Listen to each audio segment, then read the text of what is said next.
Before anyone complains, this is a free service. If you don't like it, go and pay for the TV license. Just saying.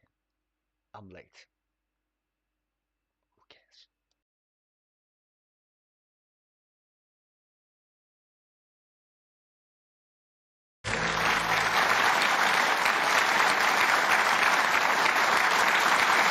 On our panel from the Conservatives, Bim Afalami, the son of a consultant NHS doctor.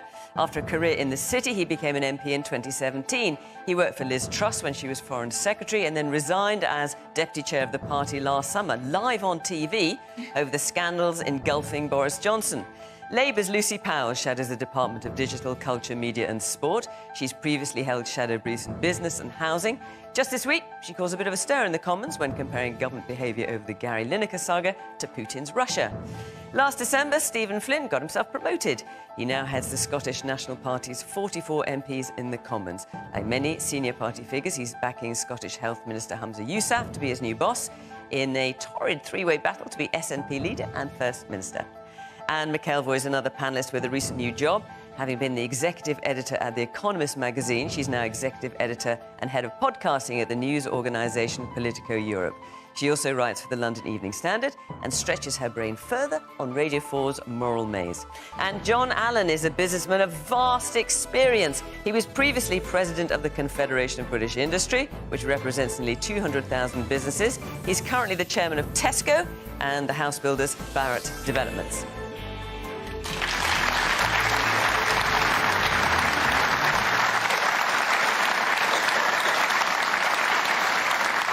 Good evening. Hello from Warrington. Welcome to our panel. Welcome to our audience here. Great to see you. And, of course, as always, we're on social media too.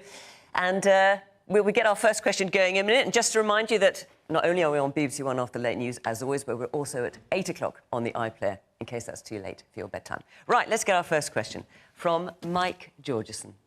Does the panel think yesterday's budget will help towards making Britain great again? Bim. I think it's a sensible budget from a sensible Chancellor. A few big things in it that I think will make a big difference to families. The first is a huge new offer for people on childcare. Anybody, working parents, anybody worried about affordability and accessibility for affordable childcare, 1- and 2-year-olds now being covered with a 30 hours free childcare. I think that will make a big difference. Anybody who runs a business, you'll get 100% tax deducted if you invest in machinery, your plant, your buildings. That will make a big difference to those businesses. And many other measures as well. We're supporting people all across the country. More powers, more money for local regions like the West Midlands, like Greater Manchester, lots of other things as well. It's not the complete thing, and it's important that no one budget fixes all the government's problems. So what do you think it hasn't fixed? Well, I think that the biggest thing, in addition to the sort of policy measures I mentioned, was inflation coming down very fast, much faster than was previously predicted. That will enable us in the next budget, in the autumn statement, and then the budget next year to do even more, because inflation, once it's under control, as we've seen with the deal with the unions in the health sector, NHS today, that will mean that we can go further and faster. OK, so what do you think Jeremy Hunt missed out then? Well, I think that you can only deal with so many things. What I think we should do more of is I think we should try and get the tax burden down over time. It's very difficult at the moment to do that because of the difficult financial situation the country and indeed most Western countries are in. That's one thing that over the coming years and months we should definitely try and bring down for ordinary people. Lucy. Well, I think Britain can be great again, and I think Britain has got lots of good things about it that mean that we are well placed to be great again. But I don't think this budget and many of the strategies that the government has been pursuing recently will help us get there. I think the budget yesterday was divorced from most people's reality. It was divorced from, I think, most of the audience's reality in terms of the cost of living and prices going up, wages going down. We're now set to have the biggest fall in living standards ever recorded in these recent years. Divorce from what's happening in our public services. Virtually no mention of the NHS and what's happening in our NHS and public services at the moment, with huge waiting times and so on that we're seeing. Divorced, I think, from most businesses' realities, who are facing higher costs. huge energy costs. They want to see action on business rates and things like that. Nothing in it for them at all either. And for some of the big businesses that John and others represent, you know, we're missing out on this global race for the new jobs of the future. Nothing new in that budget for all those opportunities that Britain has before it. I think finally, it was divorced from reality in who it benefited most in some of the decisions that they took and who it didn't. I mean, why you need £1 billion pension tax cut for the top 1% of this country when everybody in this audience is paying higher tax as a result of this government, I just beg of belief. John, Lucy's saying it's divorced from reality when it comes to business. Yeah, look, I think there were some good messages in the budget. I listened to it, and I think it started to talk about some of the things that do need to be addressed, but frankly, it was headlines rather than detail. And what this country needs, I think, is a really clear plan for recovery. As Lucy said, I'm an optimist. I think Britain can be great again, but it's not going to happen by accident. It's going to happen because government and business and local communities and our universities, which are a real national strength, work together to forge a plan and then carry it out. And I think there was nods in the direction of some of the things that we need to do, but, you know, it's all too little and too slow, and I'd love to see the government speed up and also flesh out what it's actually going to do. You know, my daughter has 2 small children. She contacted me this morning to say she's not at all clear that this childcare thing is actually going to work. It sort of sounds good, but actually, you know, is there going to be substance? And her kids will be out of the zone for childcare by the time it actually fully comes into effect. So I think we need a national plan, and it's good that the government is starting to talk about growth, but I think they need to demonstrate how they're going to do it. And can I ask you, Mike's question is, will the budget help towards making Britain great again? Do you think the Conservatives are the government to make Britain great again? I think that's for the electors to decide, But what next do you year. All I can say is, based on my observation, I think Labour at the moment have developed some very good and very plausible plans, which, if they're elected, hopefully they will put into effect. I'd love to see the government doing the same thing, engaging with business, developing detailed plans to generate growth for this country and all over this country, too. I think we do need to make a reality of levelling up. I used to come to Warrington as a young man, as a young Unilever trainee, to watch Purcell being manufactured at Crossfields. Sadly, that's gone now, but we need to have a programme, I think, to reindustrialise, to get back into manufacturing, and it's possible. It's not by doing what we did 100 years ago. It's by developing future industries and really committing to them. So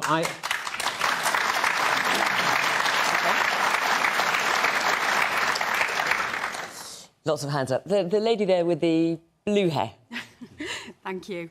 I think the childcare announcement is really welcome. I was paying over £1,000 a month for my childcare. I've got friends who have got 2 children in nursery care and are paying nearly £2,000 a month. However, it's too slow.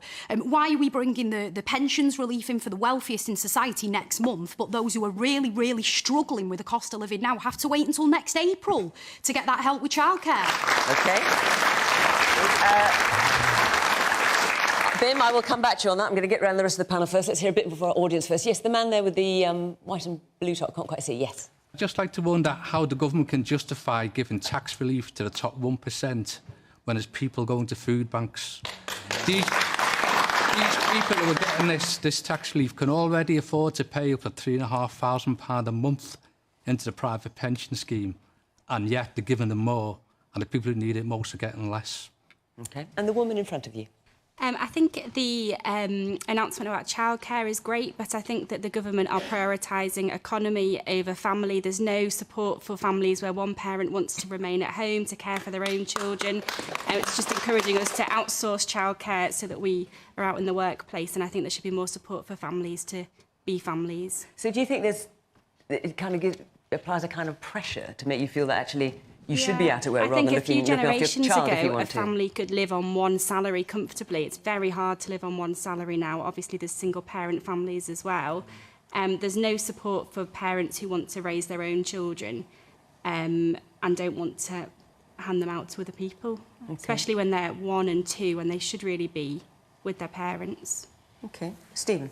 Well, the folk who I speak to will share the same view that I do right now, that this budget is a complete and utter letdown. And I'm quite angry about it because people can't afford to pay their energy bills. They can't afford to pay their mortgages. They can't afford to pay their rent. They can't afford to pay their food bills. They can't afford, some of them, to put clothes on their kids' back or shoes on their kids' feet. And the Chancellor's answer to that was to keep energy bills at an astronomically high level while stealthily taking £400 away through the energy rebate scheme. He wants old people and disabled people to pull up their socks and have an MOT and go back to work. He wants to give the richest people in society a tax break on their pensions. What planet do these people live on? And I can't wait.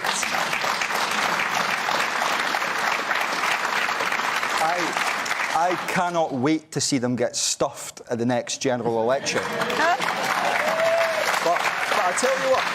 That'll only happen if people vote Labour in Scotland. Beware one thing, though, and I'll address that directly, because the last thing we need at this moment in time is for Keir Starmer to come to power with the views that he has now, because he is little more than David Cameron with a red tie. That is not good enough. He will not return us to prosperity. We need much better. And for people in Scotland, the answer to that is independence. Do you know, I was wondering how long it would be before you brought that up, Stephen. Can I just check, in terms of this pension pot, would you see any... I mean, part of the reason the government's brought this in is because of doctors and consultants who are not working longer hours because they're caught up in the NHS pension scheme and have to contribute and therefore have to pay more tax. And it's not cost-efficient for them to work. Can you see any way around that? So make it about doctors and consultants then. Don't make it about financiers. Don't make it about all the other people in society who are already incredibly wealthy in their own right. There are people seriously struggling at this moment in time, and the Tories have got their head in the sand as always. Anne? If I just return to the budget as a whole, I think the question was, will it make Britain great again? Let's remember where we were starting from. This was our low bar. I mean, we're quite good to get Britain sane again after what happened at the last budget and the events of last autumn. And we mustn't forget, you know, it was a very difficult time for the economy. It was a very bad time, I think, generally for Britain in the world. And we've gone on a bit of a... I'm not only blaming Liz Truss on this, I think we've been on a bit of a wing and a prayer about what it takes to turn around the economy in the UK. And so for me, making Britain grow again, making Britain attractive again, would be what I was looking for. I felt overall, as a budget, I very much approved of the childcare push. I think, like a lot of people, I was very lucky to be able to have the earnings to go out to work and to be able to have help look after my children. I know so many women who've been... It is, I'm afraid, mainly women. It's not only women, but families, let's say, more generously, who find themselves very conflicted. And what happens is they fall out of the workforce or they fall behind in their careers, and with more support, and there are much better models for this in continental Europe, they can stay in the workforce. So I think it is very good. It will be difficult to get it together. The reason I think the lady asked why does it take so long, I'm afraid it does. You can't just magic it up. But it does need to be delivered, and it needs to be delivered. I'm looking meaningfully at the Conservative on the panel. It needs to be delivered with quality childcare as well. That nobody wants is a situation in which small children are put into childcare that isn't good. Where I would probably have a bit... I'm less sure about this, but when we think about what makes Britain attractive, why would you come here? Why would you invest? What are you going to invest in? You know, Lucy Powell saying quite rightly, well, it's not very exciting. But you know, that is really a matter of the parties deciding that they want Britain to be attractive, and sometimes that means being competitive. And sometimes it means not only focusing on some redistribution or something that got your goat about whether a doctor can top up their pension pot. I don't think that's really focusing on what we need, which is to figure out where we fit now in the global economy, in Europe, in very, very difficult times, to sustain our investment and just keep going, not endlessly changing one thing, changing another, and getting too worked up about things which, however much they may irk people in the audience, I do think are at the margins of what matters in this budget. OK, I'm going to come back to you, Bim. Obviously, there's a lot of questions directed to you. I just want to hear a bit more from our audience first. The woman there in the black top. Hi. My question has to be, can the sector actually afford the new childcare bill? Basically, because I think you know, are they looking at the bigger picture? Because obviously we're offering this childcare to all. It's not just low-income families. So these private organisations, private childcare nurseries, are going to have to, I presume, go under renovation, extensions to provide, you know, more facilities, obviously employ more people. So, you know, not only is there the cost to the day-to-day childcare, but there's going to be an initial amount that needs to be put into it. So my question has to be, you know, can the sector afford that? Okay. Have they thought about? And the woman in front, do you still want to make your point? Along similar lines, the CBI are predicting that it's going to cost more than double what's been set aside by the Chancellor, 9 billion almost, compared with 4 billion. How can we trust that that's a credible and realistic policy? Right, well, Bim, listen, let's come to you, because there's a lot of talk about the childcare policy. So the question from back there was, why are you introducing pension relief right now, whereas childcare's not going to come until 2024, 2025? And actually, will the nurseries be able to afford these expansions? Look, really, really good question. Just to take the point about whether nurseries can afford it, built into the budget is we're increasing the fee, the amount paid for every single child by 30% to nurseries. Not for 3 to 4-year-olds. That's about was it 4% or something? Yeah, for 1 or 2, it's increasing by... For 1 to 2-year-olds, it's increasing by 30%. Yes. For 4-year-olds, it's increasing from £5.29 to £5.50. That's nowhere near 30%. But at the moment, we're already providing the free childcare for 3 and 4-year-olds. So for the expansion, we're increasing it by 30%. So therefore, that is going to be significantly important so that the nurseries can employ more people and grow their premises where necessary.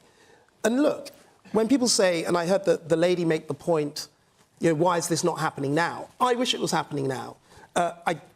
Everybody wants this to happen as quickly as possible. This childcare policy was really discussed and lobbied within the Conservative Party in government for many weeks and months.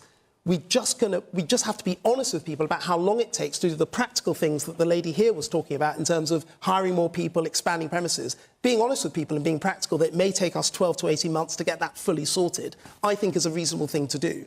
And in relation to the pensions issue, which came up, and I didn't mention it at the beginning and I should have done, there are 2 things.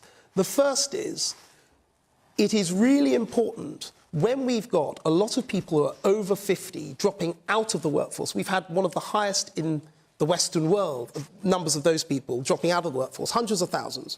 We need to try and nudge them back in. NHS workers are one group, but they're not the only group. There are experienced people... How many of the ones who try and nudge back in are going to be in this kind of... I mean, they have to earn an awful lot of money to be able to benefit from this. But no, that's not true, because what we're doing is we're removing the cap on lifetime amounts that you can put... the amount of money you can put into your pension. What that means is that everybody... This is for everybody. So this is not just a thing that is only going to apply to the highest, the best paid. It's over £1 million. But it's a lifetime point. It's over a lifetime. I know, but as a society, people can't afford their shops, let alone putting tens of thousands of pounds of millions in a pension. As a society, why I think this is really important is that we've got to try and encourage all of us to invest more in our pensions over time, over our whole lifetimes. Removing that lifetime cap will increase, in particular the NHS, experienced doctors who are leaving and experienced people in other areas of the economy. But also, it will benefit all of us for a longer-term change. Okay, and I think that... And you know who I agree with? Lucy's colleague, Wes Streeting, who's the Shadow Health Secretary, who said, if we remove this cap, it will save lives. That makes sense to me. Why does it not make sense to you? Was he referring generally or just to the NHS? No, he wasn't referring generally. And look, my husband's an A&E consultant, actually here in Warrington, so I'm very, very well familiar of the issues for some doctors about this lifetime thing. And there is a solution that could be for just doctors that would be a hell of a lot cheaper than what you're talking about, this blanket ban, where, you know, that's why the wealth management sector called it a bonanza today. Because for these people, the average lifetime pot of a pension for most people in this country is £37,000, not $1 million or $2 million. And there's also an inheritance tax loophole in this. So most of the money that's being spent on this by the government, £1 billion a year, that's a lot of money, is not about the workforce issues for doctors, which could be solved a different way for a lot less money than this. This is about giving a big boon to the top, and not even 1%, 0.5%, who have got the luxury of being able to put a lot of money into it. Let's get around our audience a bit more, because there's lots of hands up. The woman there in the spotty top, yeah. Hi. I'd like to ask Stephen his point about the energy.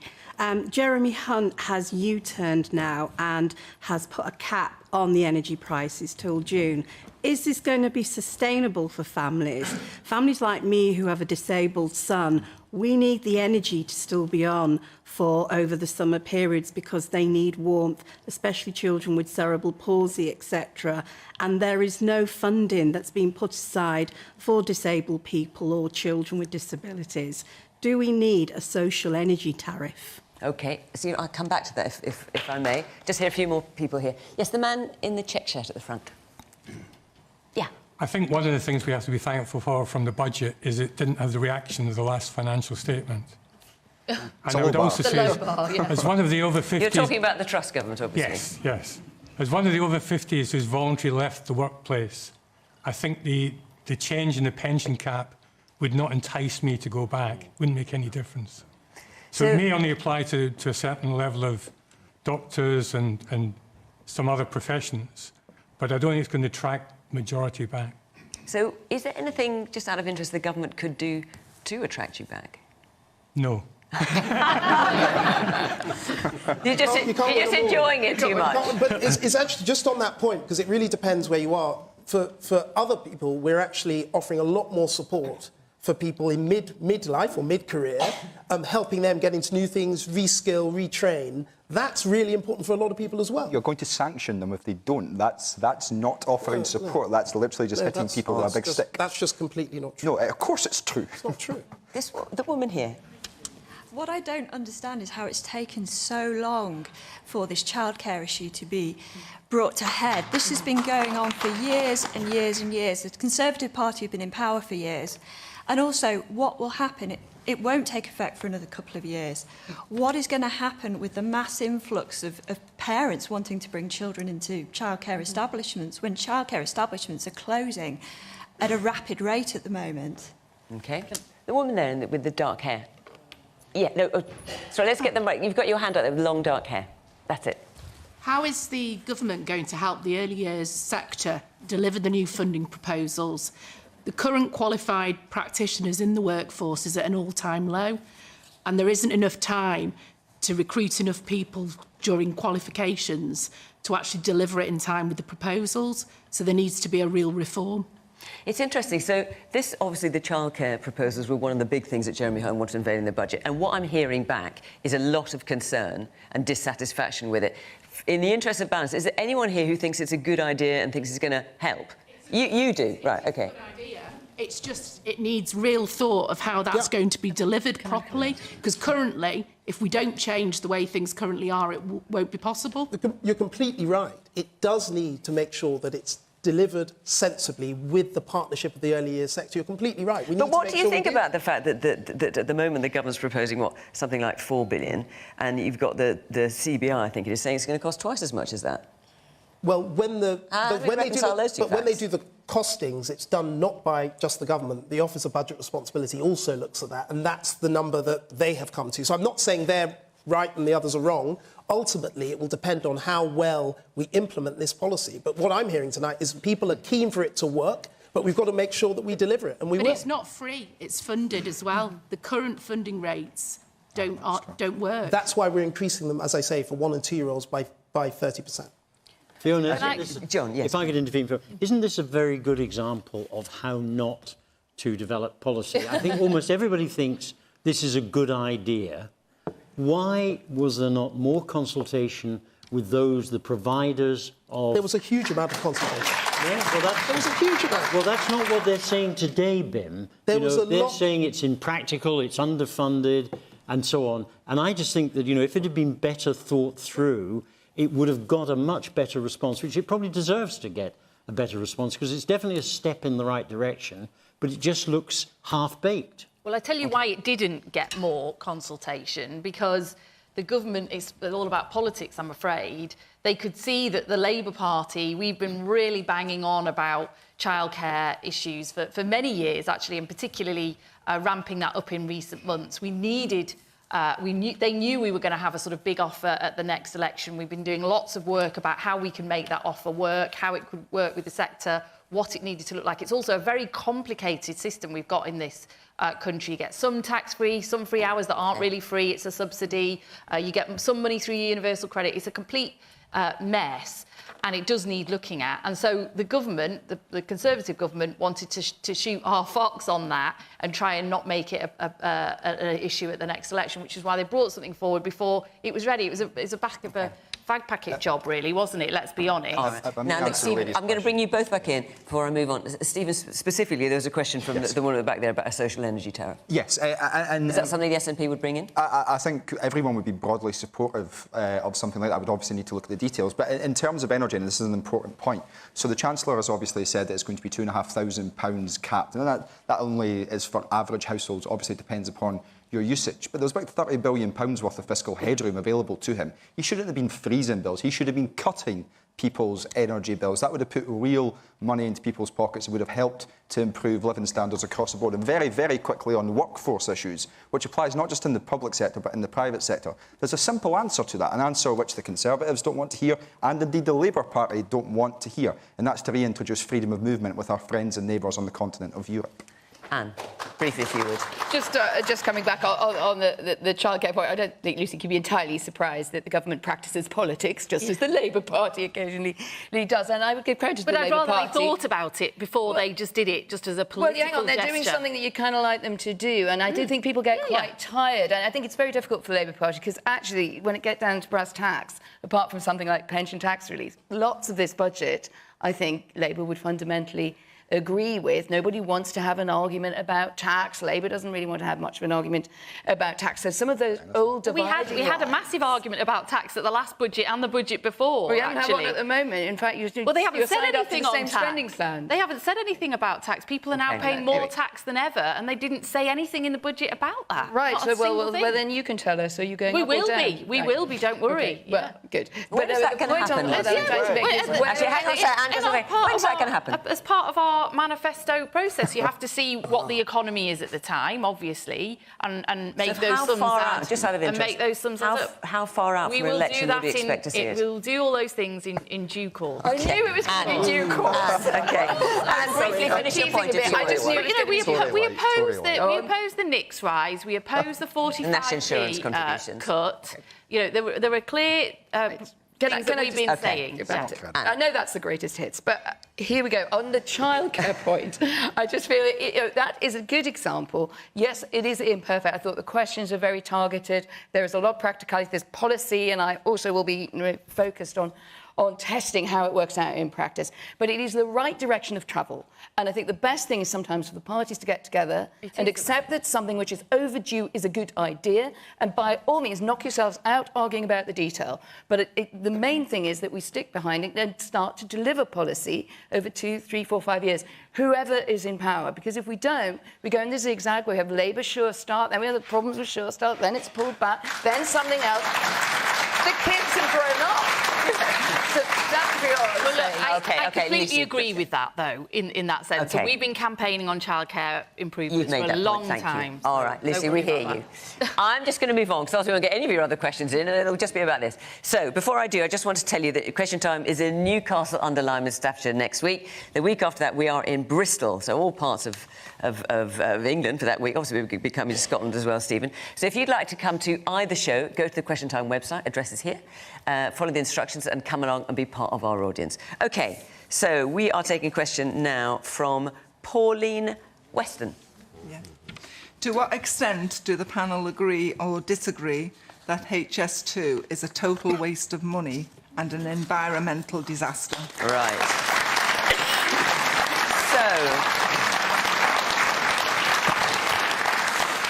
judging from the way you phrased that question, Pauline, I'd imagine you do think it's a total waste of an environmental disaster. And as we know, a section of it is now being delayed for 2 years. We're told that will save money. John? Yeah, I think it's a question of priority. My own view is, and talking to people in this part of the world and also on the other side of the Pennines, that the real priority is improving regional transport within regions so that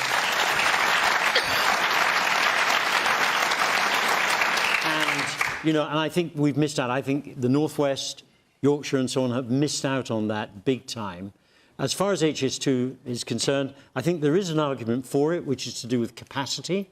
But I'm not sure that actually being able to get from London to Manchester, and even less so from Manchester to London, 20 minutes quicker or whatever it is necessarily a great thing for mankind. So my personal view is probably that maybe we shouldn't have done this. Now that it's half built, I think there are some very difficult arguments about whether and how to complete it, which I think are probably going to end up on the laps of the next government rather than this government. I think this has been kicked down the road for a couple of years. Yes, and this 2-year delay, and we've been told that's because construction costs are rising and there's a 2-year delay, hopefully that will save costs. Will it save costs, do you think? I would love to understand why, if construction costs are rising, they're actually going to start falling again after 2 years. I suspect this is about postponing expenditure now, and I was debating earlier with one of the other members of the panel whether this being delayed means, in effect, it may never be restarted or not. And we'll find out in due course, I guess. But I think we really should be getting focused on getting transport right for the people who live in this part of the world and other parts of the world, and that this intra-regional, as well as inter-regional connectivity is really important. And I wish more money was going into that, and I'd like to encourage the government or the next government, whichever it is, to give that a major priority. OK. So, Bin,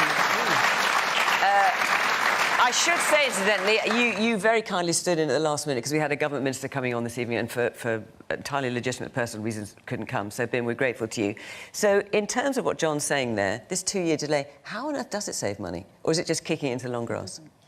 Well, there are two things. The first is I think we shouldn't have to make a choice between HS2 and better rail connections within the northern parts of the country. Right? But every time I come to this part of the country, people in the audience say that's exactly what is happening.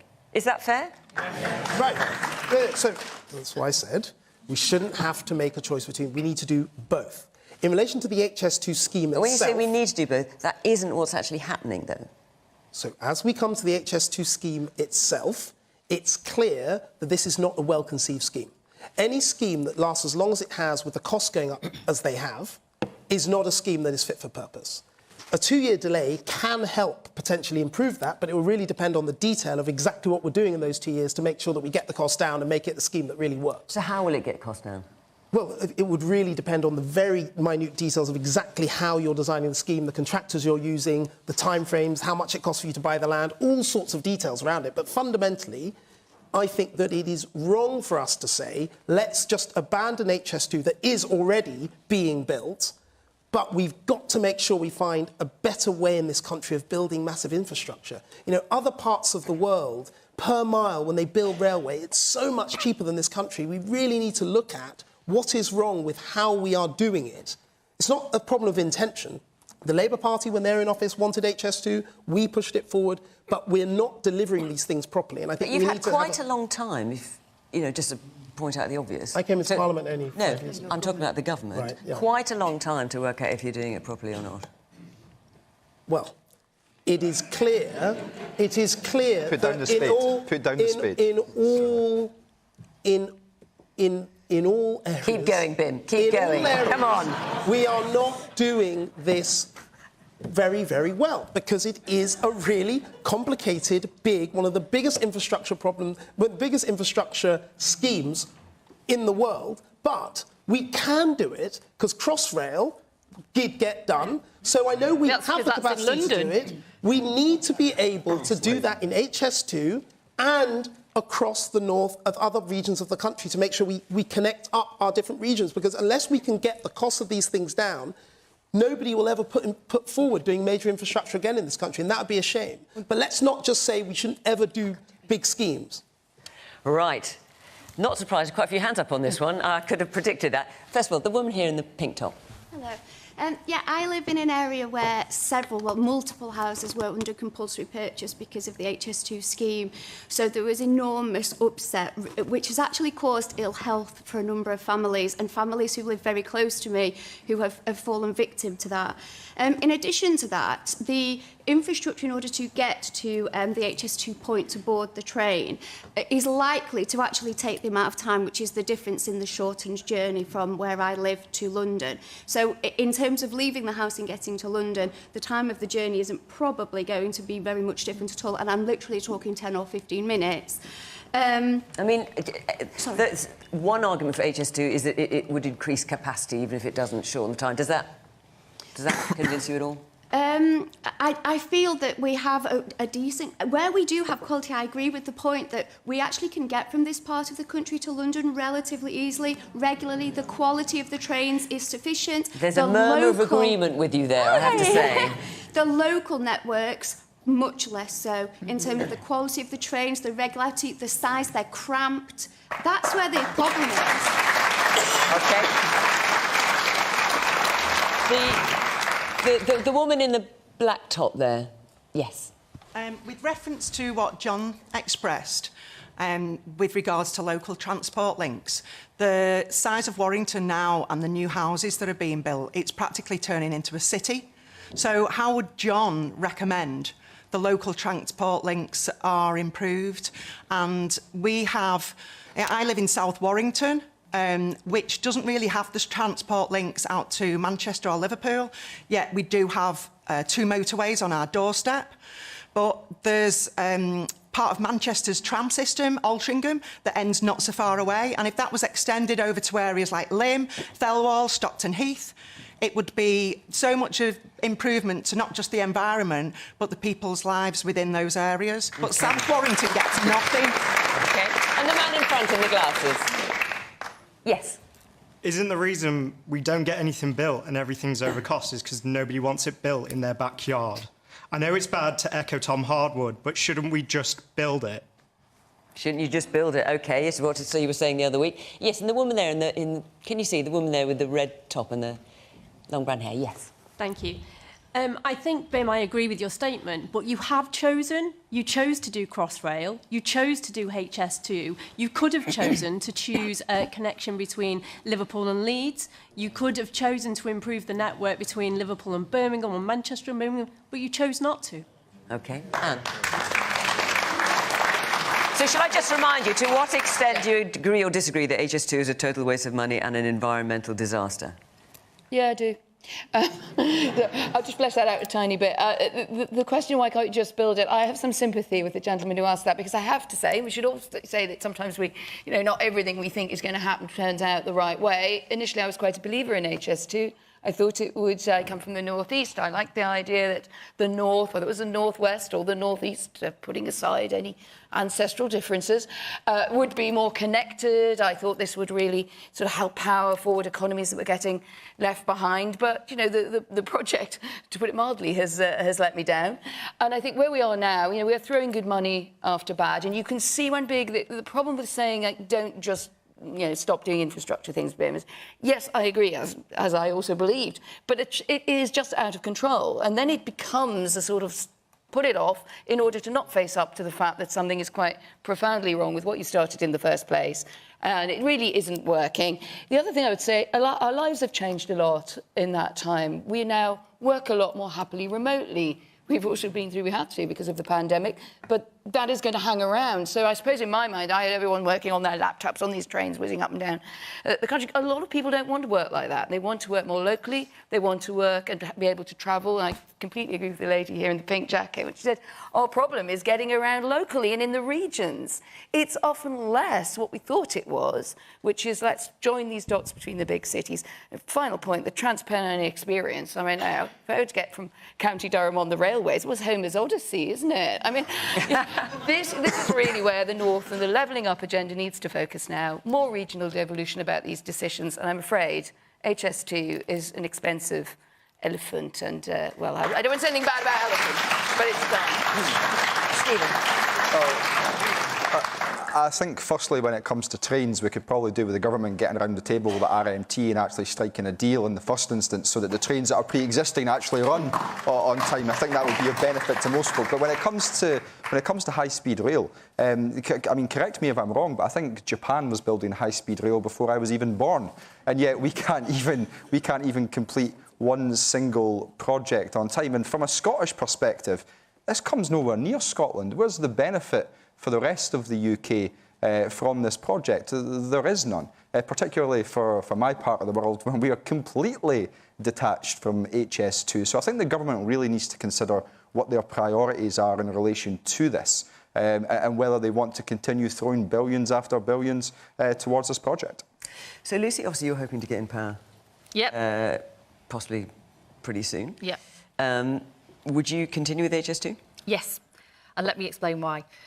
So first of all, I mean, at the beginning of this, I think you asked the audience, would you rather choose between HS2 and more regional infrastructure? And I think the rest of the audience said, well, let's choose more regional infrastructure. This government is not presenting that choice. At the moment, we've got a choice between the infrastructure that's underway or nothing. And what they've chosen is nothing. So yet again, the North is getting no extra rail investment. That's what's actually happening here. We have got absolutely shocking rail infrastructure in the North. We all know that. They're all the trains being cancelled, whether it's strike days or not. The rolling stock is dreadful. The connections are awful. The distance between my constituency, Manchester, and here is 35 miles. That's shorter than the Central Line in London. There would be no question of Crossrail in London being cancelled or shortchanged. It would just be as much money as it's needed, because the philosophy in London is build it and they will come. It will introduce economic development. It will bring jobs. It will bring new businesses. Those same maths do not apply to projects that involve the North. That is the top and bottom of it in terms of this government. And HS2, yes, we do absolutely need Crossrail across the North, probably more than HS2, but let's not forget the bit that they've just paused at the moment, the leg from Crewe to Manchester, that is the Crossrail of the North Line as well. So if you don't have HS2, you don't have Crossrail of the North there either. And the government's own paper around delaying this for 2 years said it was actually going to cost more money to delay it and cost jobs to delay it. And I know, as a Manchester MP, that these constant delays are costing investment opportunities as well, because I speak to businesses who say that their biggest barrier to investing in Manchester and other places is because they cannot be sure about these big infrastructures, whether they're actually going to happen or not, when their businesses would rely on it. So we are constantly being shortchanged, and it is actually ridiculous that this government is now a government that professes to believe in levelling up, is yet again cancelling yet another rail investment project in the North, because it's only the North bit that's being cancelled. John. I wondered if I could respond briefly to the lady in the back who raised this issue. I don't see something positive about the budget. This may actually be a shock to the system. But one thing that was in the budget was, I believe, a commitment to greater devolution for transport management and transport planning. I live in London, and frankly, in London, we are luxuriously treated in terms of local transport. I mean, I only moved into London 8 years ago. I wasn't aware how good it was, how easy it is to move around. I think if this responsibility is given back to combined authorities or whoever, and they're given the funding to be able to do something about it, because giving them power without any finance will get us nowhere, I think there's a real chance that proper plans for local transport, which are not just about rail and trams and buses and other ways of connecting people, you'll have a chance of making that happen. So I think that was one of the little hidden gems within the budget earlier in the week. Now, I think the challenge for all of us is to make sure the government lives up to that. OK. Let's take another question. From Lee Jump. Is it possible for the Conservatives to turn around current polling and win the next general election? Right, so the obvious people are to come to Lucy and Bim. But, Steve, I'm going to come to you first. In Scotland, it probably won't surprise many people to learn that the Tories haven't won an election in Scotland since 1955. And I think it's safe ground for me to say that they will not win the next election in Scotland, or the one after that, or the one indeed after that. So what we need... But what about the next general election? So the next general election, I think everyone's relatively assured of the fact that Keir Starmer is more likely to become Prime Minister than Rishi Sunak is. However, in Scotland, the argument is very, very different. The SNP is obviously ahead in the polls, and comfortably so, and we hope to continue to be.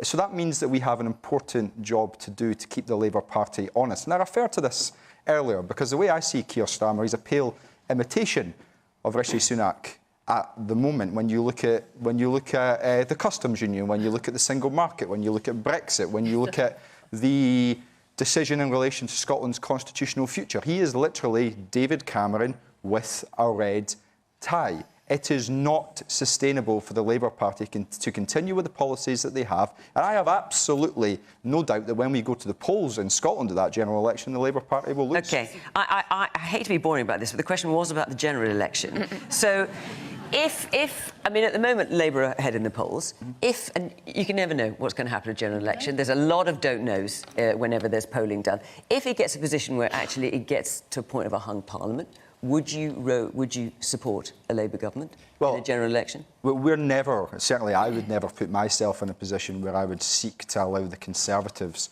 to come into power, but we would have a number of fairly basic asks of the Labour Party. So you might with Labour then? But we would have a number of very basic asks for the Labour Party. They would need to change their stance in relation to the European Union. They would need to change their stance in relation to growing the economy. They would need to change their stance in relation to green renewable future. Would they have to become SNP? They would need to change their stance. No, I'll tell you what they could do is allow the people of Scotland the right to choose their own future. Because at the moment, whether it's Rishi Sunak or Keir Starmer, they continue to deny the people of Scotland the right to choose their future, a very basic principle in democracy. And whether you are a unionist or a nationalist, you should be concerned about that democratic issue. And you're raising your eyebrows at quite a lot of that. I'm afraid I was, yeah. I did a bit of an eyebrow moment. Just to come back to the question, I think it's going to be very hard for Conservatives to get a majority at the next election. I think, you know, if you see those the polling at about 20 points and north of that, that is, you know, still sending a fairly settled message. I think under, you know, Rishi Sunak has clearly got a strategy, and the reason I suspect that Labour are probably feeling a bit less confident than they were a couple of months ago is there is at least a strategy on the Conservative side, and you can see him executing on it. We're not going to touch on it all tonight, but whether it's the Windsor framework, whether it's the reconnection and getting to know the continental neighbours again, and he's around a lot more. He's much more sort of, I think, secure on what he's trying to do, but a lot of damage has been done, and frankly, the pendulum swings. And yeah, sometimes it's just good to be looking at change. In a way, what interests me is why, when I talk to Labour people, at least who speak for herself tonight, I don't yet feel that there's this absolute confidence in the Labour Party that they can win a majority. You know, they're sort of almost psychologically in hung Parliament territory. And I think that does affect the policy debate. I think it affects whether we, you know, what we feel that we could bank on if we're thinking of moving our vote, or never voted Labour before, want to vote it again, whatever our situation is. So I'm always interested that on paper Labour is winning, but psychologically, at least to me, it doesn't yet feel that it quite believes that. And just watching the response to the budget this week, I know it's very tempting to just pick off bits and you know, say that that the government has failed. I just need to know a bit more from Keir Starmer and Rachel Reeves, I think is a very impressive Shadow Chancellor, is, all right then, give us the direction of travel. We need to see does tell us where we're going. And hopefully it's not an HS2 job, but yes. Give us a direction of travel then, Lucy. All right, well, I thought the question was about the Conservative, but yeah, look, I think... Well, is it possible for the Conservatives to turn around current polling? I imagine you will say no. No, I wouldn't say no, not at all. Look, I think the first thing to say is the Labour Party, we suffered our worst election defeat in our history in 2019. We returned fewer MPs than we'd ever returned before at a general election. That was a very, very low ebb for the Labour Party. And, of course, the Conservatives returned a pretty thumping majority, an 80-seat majority at that election. And I think most people then, and for probably a year or two after then, thought that the prospect of the Labour Party winning the next election was a pretty long way off prospect. But here we are today, with that now being a possibility. it's a possibility that we shoulder with heavy responsibility that we've even got to this position. But absolutely, by no means do we take that for granted. Politics moves very, very quickly these days, and it was only sort of 18 months or so ago that it was on the front page of all the newspapers about how everyone was looking forward, or Boris was looking forward to his second and third term as Prime Minister. And 18 months on, we're in a very different political situation. And what about Anne's point about the direction of travel? So I think we've done what we needed to do to kind of get our party to this position now in quite a short space of time. And, as John and others have said, Labour is now producing the plans that others are copying. In fact, so much so, the Conservatives are now copying a lot of our plans in their budget and so on this week. But we know that the next stage of that is we've really got to convince you not only that you can trust us with your vote, that we won't crash the economy like the Tories have done in recent months, but we'll be sound money and we'll look after the economy. But more importantly, we will transform this country for the better. We have got a great future as a country. We can steal those big jobs of the future, those new green jobs, the digital jobs. We're going through a massive transition in our economy, but in places like Warrington around the country.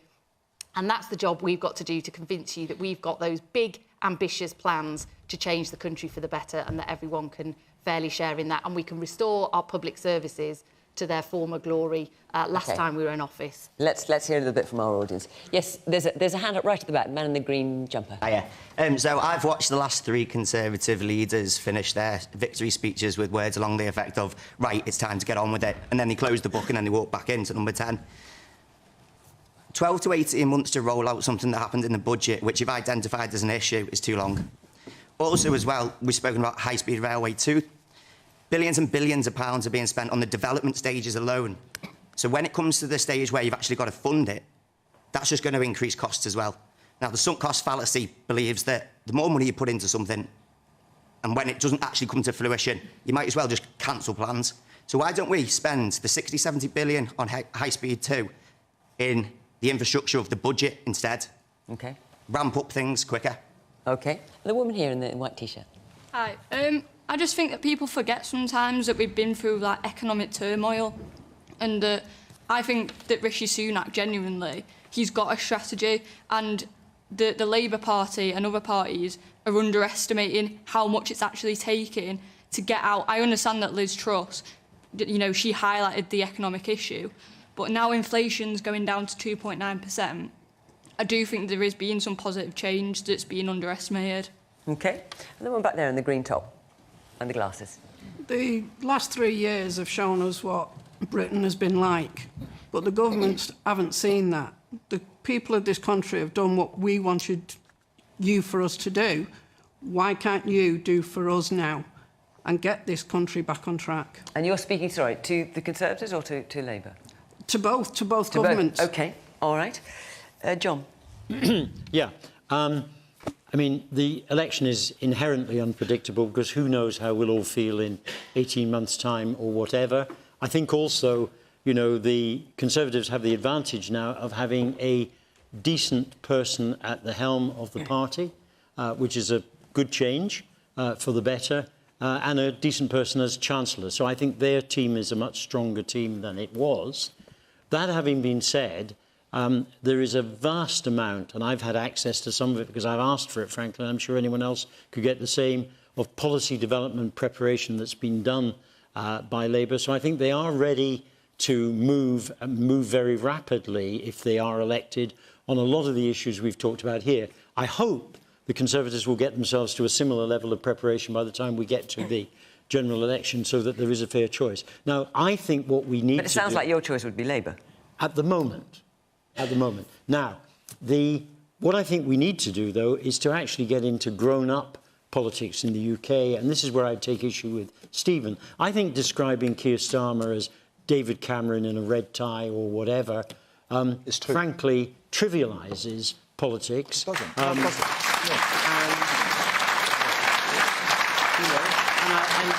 frankly, if you were to say something similar about a leading Conservative politician, I'd feel the same way. I think we've got to grow up. We've got to learn to work together because actually a lot of these issues that need to be fixed are not going to be fixed in one parliament. They're going to take 5 or 10 or 15 or 20 years. And I would love to see the major parties coming together, hammering out what do we need to do, for example, to fix childcare, to get to some consent. What do we need to do to fix the NHS? I mean, at the moment, you know, we have massive problems. One of my other jobs, I chair the Council of Imperial College in London, which has got a huge medical school. We have agreed to start a medical school in Carlisle because there's a huge shortage of doctors and nurses in Cumbria.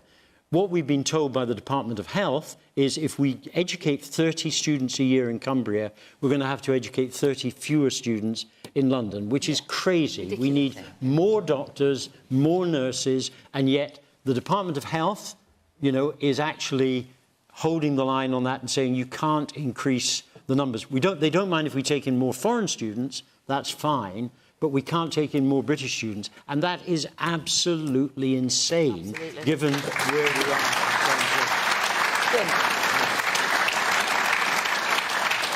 On John's last point, I agree with him. I think that is crazy. Why didn't they lift it? Why is that happening then? I don't know. And when I finish this, I'm sure I'll try and find out. Because there's a cap. But hold on, let me let just answer the question. Look, so can we do it? It's possible, but it will be very hard.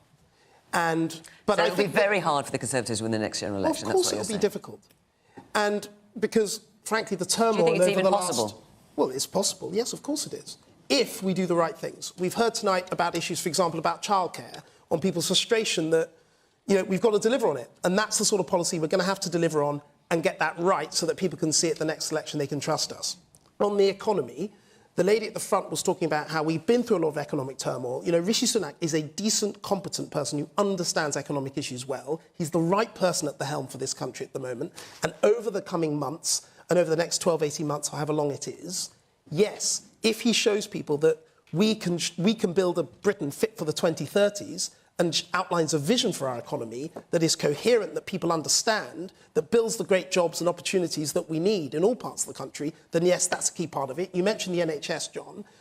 It's absolutely critical that we get the NHS back to a position where people have more trust in it than they've had. I think that the COVID has had a huge impact on the NHS, the people who work in it, the backlogs are there. We have to get those down. Again, if we don't deliver on that, then no, we won't be re-elected. And the last thing I'd just say, and it hasn't really come up, but I do a lot of work on younger people and their opportunities looking in society and the economy. I think we've got to focus a lot more of our policy effort as a party on the opportunities for the next generation, so that they can see that there's a future for them too. And you know, if we can do those things, then we have a chance of being re-elected. We've only got about 30 seconds left, Stephen, but I know you want to come back I don't think it's an unfair comparison. And we'll take one example. It's ridiculous. It's absolutely ridiculous comparison. So the government's policy just the other day was to stop the boats. Labour's policy the next day, stop small boats. Almost the exact same policy. When you look at the single market, it's the same. When you look at the customs union, it's the same. When you look at freedom of movement, the Labour Party and the Conservative Party, their policies are the exact same. No, and we shouldn't be afraid to call it out for what it is. No, they aren't. And you're just being ridiculous. Should we call David Cameron and find out what he thinks? I suspect David Cameron will disagree. I think so too. OK, yeah, let's just keep things calm. Anyway, we have got to the end of the programme. I'm sorry, I know more of you got your hands up. We've run out of time to come round to you. Thank you very much to the panel, to all of you for coming along here this evening in Warrington. It was great to see you. And thank you to you at home for watching. Remember that next week we are in Newcastle-under-Lyme if you want to come and watch the programme. We're live on iPlayer at 8 o'clock every week, or, of course, always on BBC One after 10 o'clock news. From all of us here in Warrington, thank you very much for watching. Bye-bye. The mind fucking boggles. Like, honestly, that's it. I'm fucking emigrating to Jamaica. Fuck this shit. I'm going back home. I'm going to the Blue Hills of Jamaica, people. I'm leaving. Oh, no, I can't leave because I'm the king of fucking Liverpool. I can't leave my plebs behind. I have to fight and invade Wales because I'm coming for Rhyl. The first place I'm going to invade is Rhyl. So be warned, you Welsh bastards. I am coming for you. Not that I need to, because most people in Wales are literally Scouse anyway, especially Northern Wales. Because where else are you going to have babies other than Liverpool? Because there's literally one hospital in the north. It's just a women's. Ugh. Anywho. Fucking question time. I literally forgot it was on yesterday. As you do when you're a bit pissed. I forgot I actually streamed question time. I was like, should I have to stream something yesterday? Oh yeah, it's question time. Anywho, the man boggles. The Tories have been in power for 13 years. This is how mad this country is. Are you listening to that lady who was like literally going, yeah, Rishi Sunak is competent compared to the last Prime Minister? Probably, yeah. I mean, the last one crashed the economy and didn't last as long as a fucking lettuce. That's not a very high bar. Like, if this was on BBC News as another country and you were watching Britain, we literally live in a banana republic at this fucking point. These twats have destroyed our country. Like, where do I begin with the clusterfuck that these fucking twats have literally given us? First of all, let's go right to the beginning of how this episode started. I feel like having a fucking rap at this point. Jesus Christ. Gordon Brown used to be the Prime Minister once upon a time. Literally.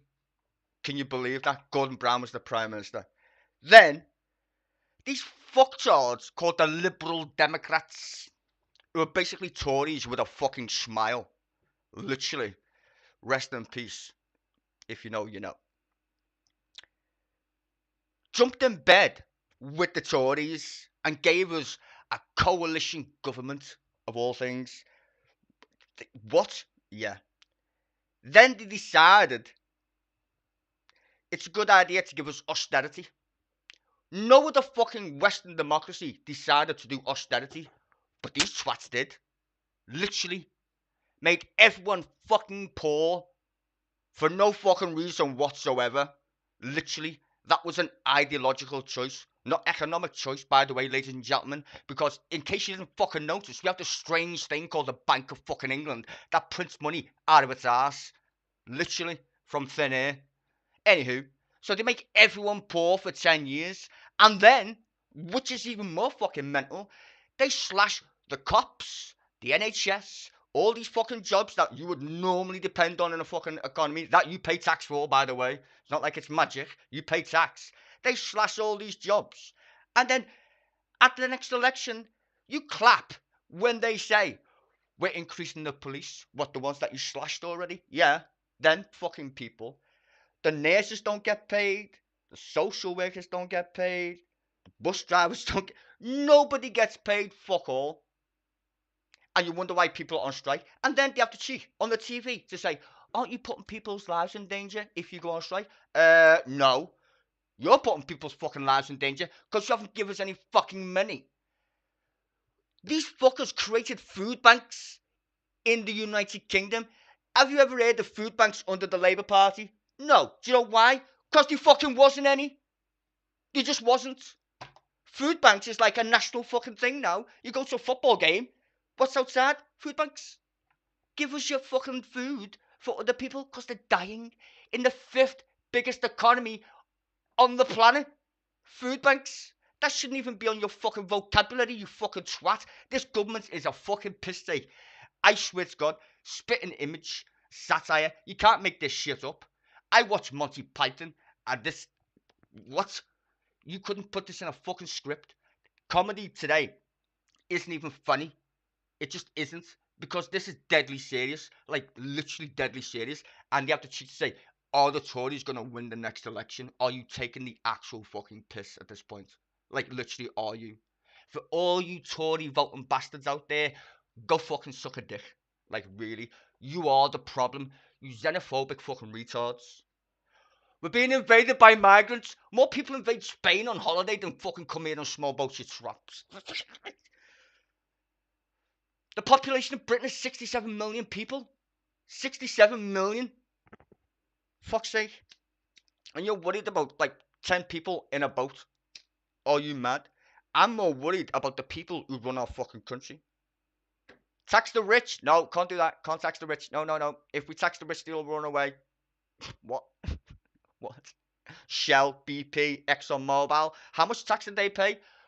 Fucking zero. Not to mention that we already subsidised them to fucking astronomical amounts of fucking money in the first place. No one tells you that already, do they? when they say windfall taxes and all that shit on TV. People don't even know that they already get money from the government. Anywho, billions already, because they can't actually run a business. And then, oh, capitalism, free market, bullshit. Bull and shit in the same fucking word. Bullshit, right there. It's like, you get money from the government, you're a stranger. Oh, what? Hold on a minute. How does that work if I pay tax? I'm sorry, what? When you are on universal credit, which is the biggest fucking scam on planet Earth anyway, like literally, it's a loan from the government. And I don't even know how that works. People think, oh, universal credit, yeah, it's free money. No, it's not. You fucking idiot. You get a P45. It literally tells you right there when you stop claiming benefits. You get taxed before you get your benefits is what's left after you get taxed. You understand that, right? You do understand this, hopefully. And then you get people who read the fucking that newspaper I shall not name, blagging people that we're all scroungers, we're all penny pinchers. No, bro, tax the rich. That's the problem. To be fair, Labour is a pretty useless fucking entity when it comes to the workers, because Labour think if we just pretend that we don't exist, people will vote for us because the Tories are so bad. No. What you should do is literally fucking tell the truth. The rich in this country are stupidly fucking rich. And I do mean the word stupidly fucking rich. Tax them. Like, literally tax them. I don't get it. I don't get why Keir Starmer won't go on a picket line with, I know, Mick fucking Lynch. What's your problem, Keir? Well, no, bro, just get on the fucking picket line. Like, literally, just stand next to him and just say, yeah, this government is fucked. Which it is.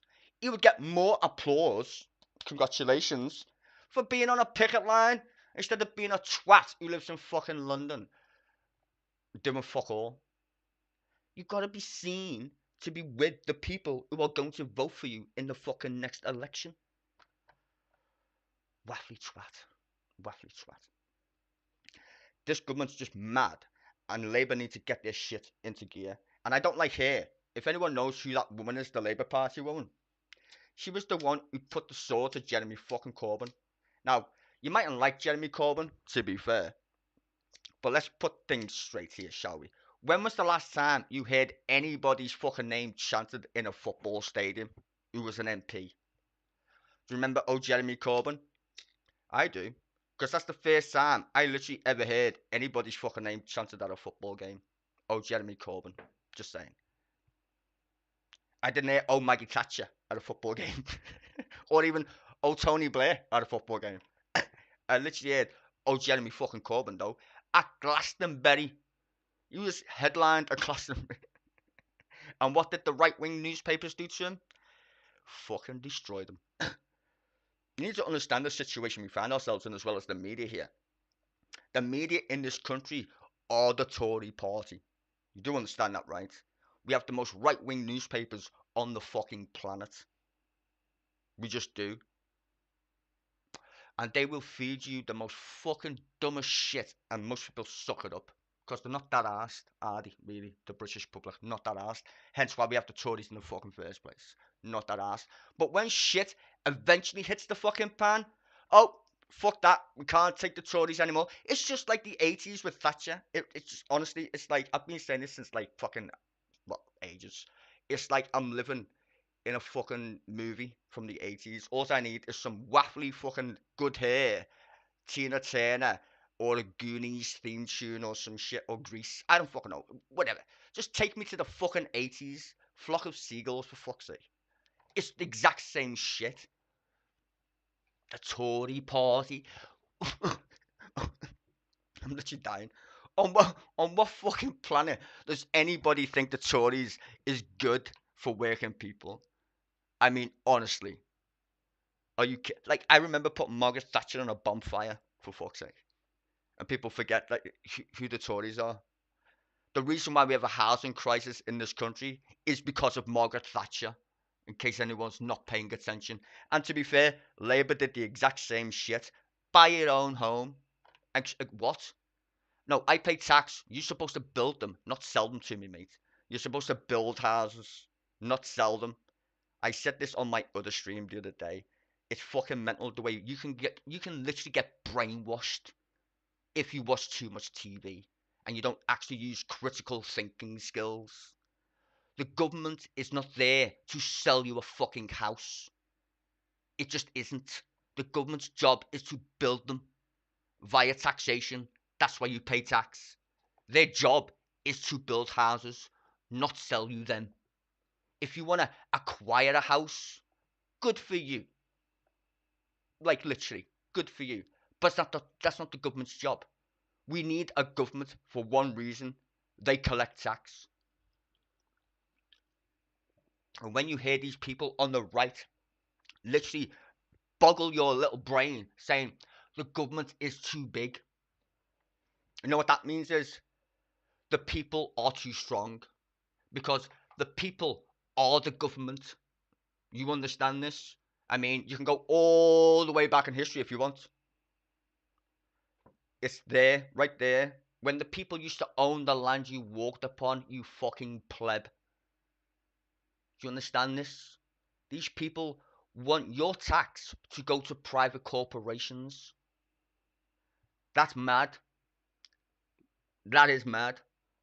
Give me your tax by law so I can give it to people who want to make profits. Privatization is not fucking a good idea when it comes to taxation.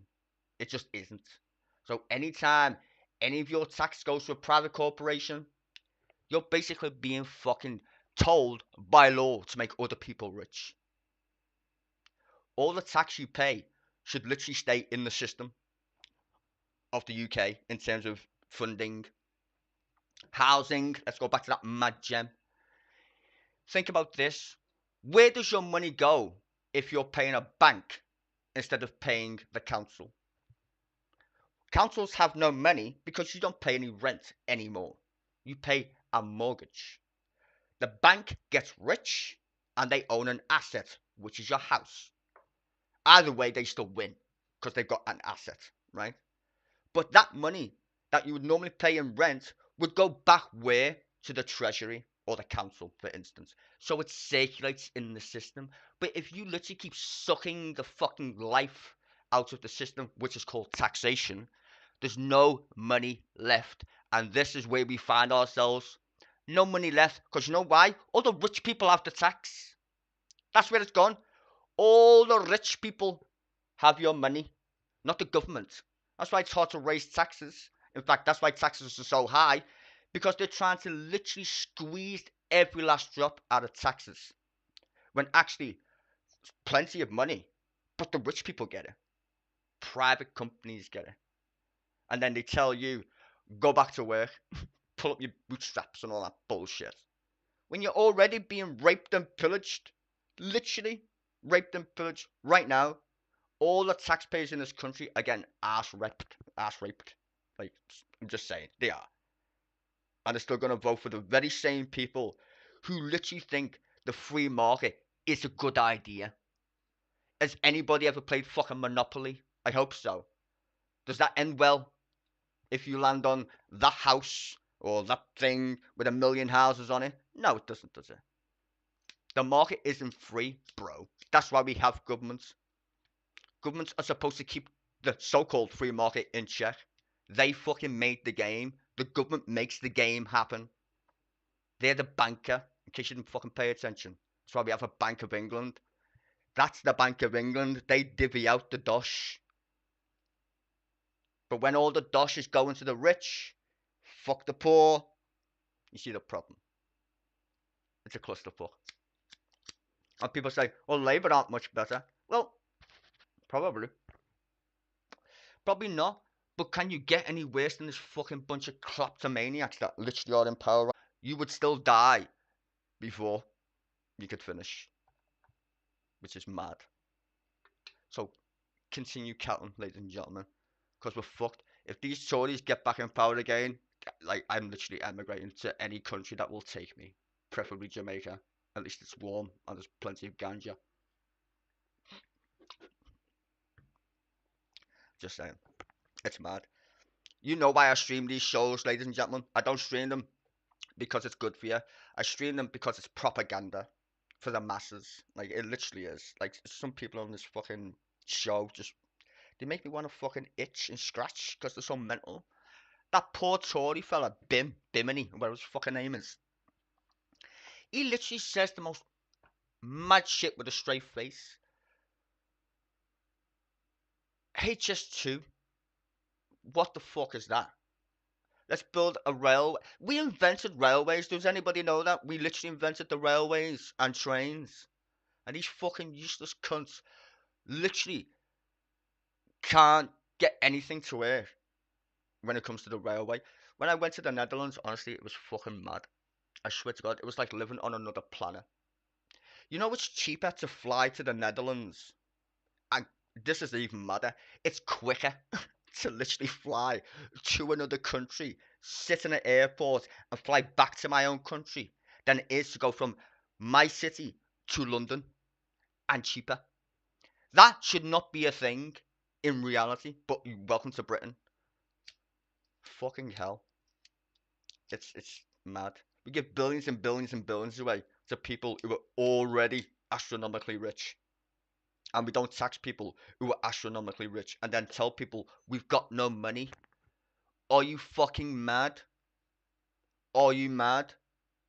First of all, you print money from thin air. We live in a fiat currency. In case, is anybody here of Bretton Woods by any stretch? No, probably not. Look it up. Google Bretton Woods, right? When the global elite decided, fuck this shit. Let's just put everybody in debt. Because it's cheaper. Credit cards, cheap fucking shit. That's great. Your wages haven't gone up at all since, well, basically just before Thatcher. Everybody's wages in a Western democracy, even the United States, you know how much you actually should earn right now if you go to work? At least about 20 quid an hour. That's not even a fucking joke. You should earn about 20 odd pound an hour. If you say to somebody that, they'd be like, you're mad. Nah, it isn't mad at all. If you actually bother to pay attention, you should be in about 20 pound an hour. All the shit in the shop should be about the same price in terms of, relatively speaking, productivity-wise, right? It's bonkers that for your labour, you're doing more for less. And then they tell you, well, we don't have enough productivity. What? Excuse me, technology, right? We're supposed to work less if we have technology. Oh no. You work more even with technology. That's batshit crazy, right? Batshit. £20 an hour? Impossible. No, it's not. The wages have been stagnant across the globe in terms of democracies for ages. There's certain politicians who will point that out, like Bernie Sanders, maybe Jeremy Corbyn, and a few others. The plebs are being raped. It's basically servitude at this fucking point. It literally is. It's servitude. It's like we're all being ass kicked with low interest rates. And when they put them up, what happens when they put up interest rates? Oh, a bank crashed. Yeah. Why is that? Because all the fucking debt is based on interest rates. You do understand how this fucking game works, hopefully. So when the bank puts up interest rates, that means the debt that all these companies have been borrowing at like 1%, 0.5%, it jumps up 1% or 0.5% or whatever. Now they're in deep shit.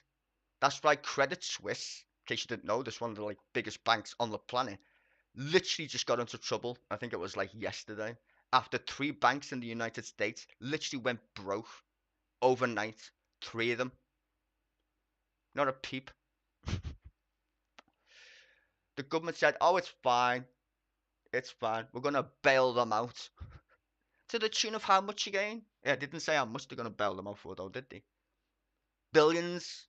Isn't it funny the way a nurse literally has to go to a food bank? But if you're rich, you can have a bailout. It's fine. What about bailing out the people? Why don't we have quantitative easing for the British public who literally work their arse off just like Americans, to be fair, and most Western democracies, they work their ass off, but they can manage to find billions for banks that aren't even required. Can I just point this out? Banks are not required in an economic system. They don't issue money, bro. They don't issue money, right? Let's get this straight.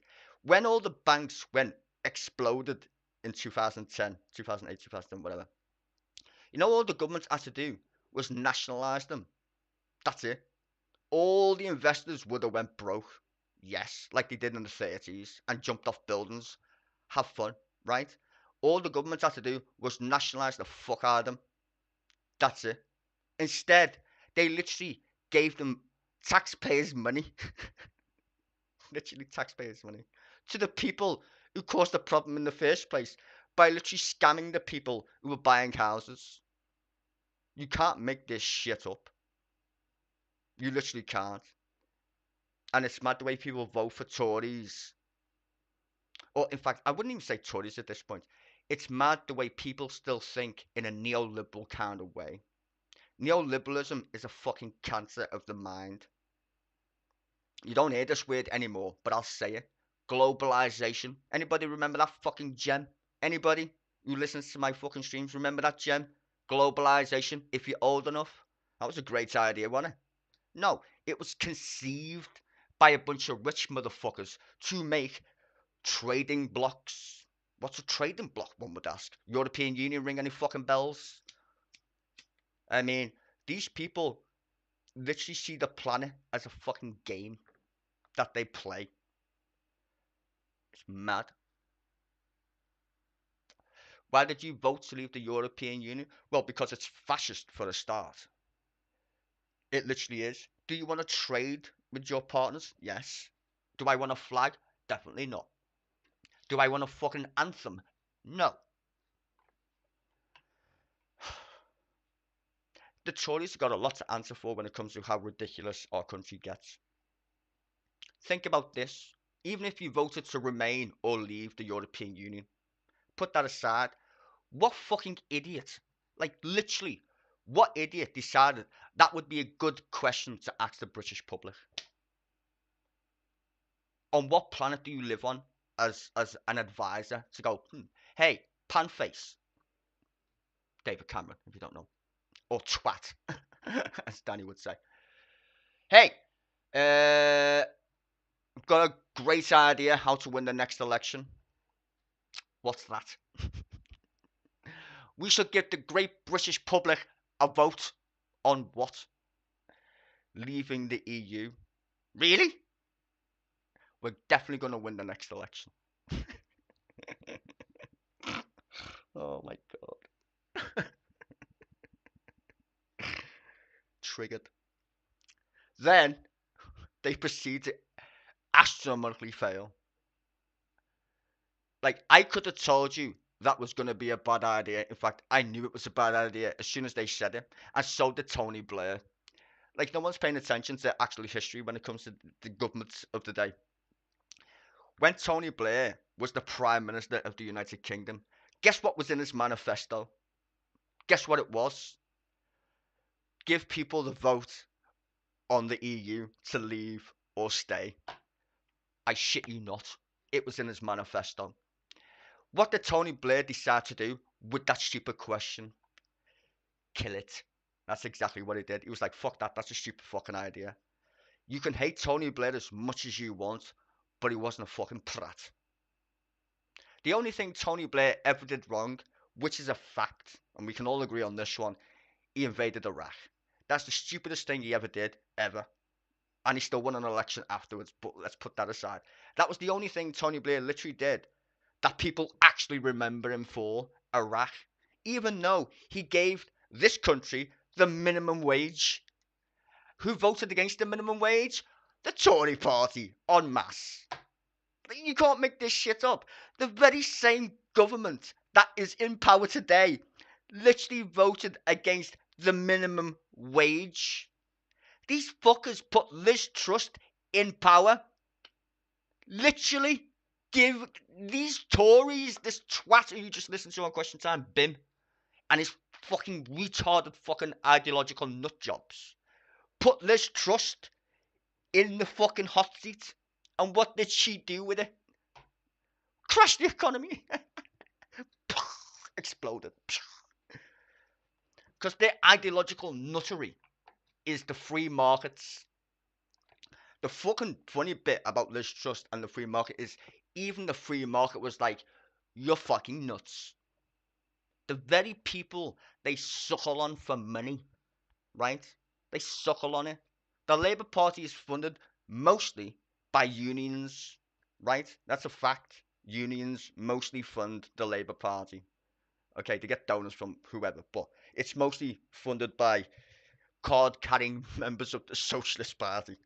Or whatever, if you fucking read the newspapers. Tory... Where the Tories get their money from? Oh yeah, I forgot Russians and Boris Johnson mates or whatever. It's mad to think that that these are in government, and you wonder why the fucking country is fucking broken. It literally does boggle the mind. It literally does boggle the mind. I have to sit here and stream these political shows. Literally, and restrain myself from shouting over the top of them. Do you know how hard that is to stream a program that you literally detest every day? It's so frustrating. It is frustrating. I mean, I should do clips really, because some of the things I see on there are just mad. Like the housing one, affordable housing. Jesus fucking Christ! You are literally brainwashed every day if you watch these shows. I remember ages ago on my old channel. Remember, I had older channels before I got kiboshed by YouTube. Someone said to me one time, "I've only just noticed that what you said is actually true. Our government isn't like a household." I was thinking, how did you only just notice this shit? How did you only just notice that you can't print your own fucking money? But if you listen to the TV long enough, they will convince you that a house that you live in is like the government, like a country. It's the same thing. We've got no money. That is not true. It literally is fundamentally incorrect. But you will believe it because, oh yeah, I've got no money, so that means the government's got no money. No, the government can print money. You can't. When was the last time you printed fucking money to go to fucking Tesco's to buy, I don't know, fucking jerk chicken or some shit? You can't, right? But if you watch these TV programs for long enough, they will convince you that you are a government, and you're not.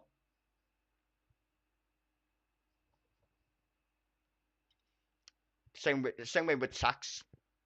If we tax the rich, they'll all run away, and then we won't have any rich people anymore. That's not how the system works, bro. It's stupid. If you don't want to pay taxes, fuck off. It's literally that simple. You should look up the Panama Papers. You really should.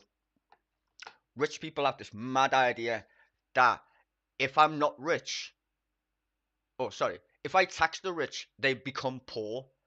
That's a fallacy, and you're already rich. I can't tax you to be poor. Do you understand this, people? You can't tax a rich person to be poor. They will be rich. Literally still be rich. If I taxed a billionaire 100% of whatever he makes after $1 billion, he would still have £1 billion. He's not going to get fucking poorer. Do you understand? That's bad logic in anybody's mind who literally doesn't do fucking math. You can't tax rich people to become poor. You are taking their excess amounts of stupid money and giving it back to the people who actually need it. The actual poor. And what do poor people do with money, ladies and gentlemen? If you don't mind me asking. They spend it. Rich people can't spend £1 billion. That's why they have £1 billion. You can't spend it. If I give someone £100, what are they going to do with £100? Fucking spend the shit out of it. I give someone £1 billion. Good luck. You can't spend £1 billion unless you're fucking insane. But you literally can't spend £1 billion. Unless you buy something worth $1 billion, but that's whatever. You get the point at this, like, economically speaking. So let's say, if I tax Shell on their profits a couple of billion and give it to poor people, what do you think happens to the economy at that point? It goes up. You know why? Because if I give all the plebs money, all the plebs spend the money in shops. So therefore, all the shops get rich, and then actually they need to hire more people, which is good, which makes taxes go up, because everybody who's got a job pays tax. In fact, you don't even need a job to pay tax. You pay tax anyway by buying shit. But you get the point. If you want to grease the wheels of your economy in a capitalist system, tax the rich and give it to the poor. The rich will still be rich. Like, literally, they will be. But the poor will make the rich people even richer, because they'll be spending all that money that they don't actually spend. Trickle-down economics is fundamentally flawed, has been for ages. Even the fucking people who invented it know it's flawed. Sounded great. Neoliberalism. Thatcher, Reagan. These fucking ass clowns who decided to sell everything and ship it to China and these poor countries and shit. Fucking rats. Neoliberals. And then it's come home to roost. The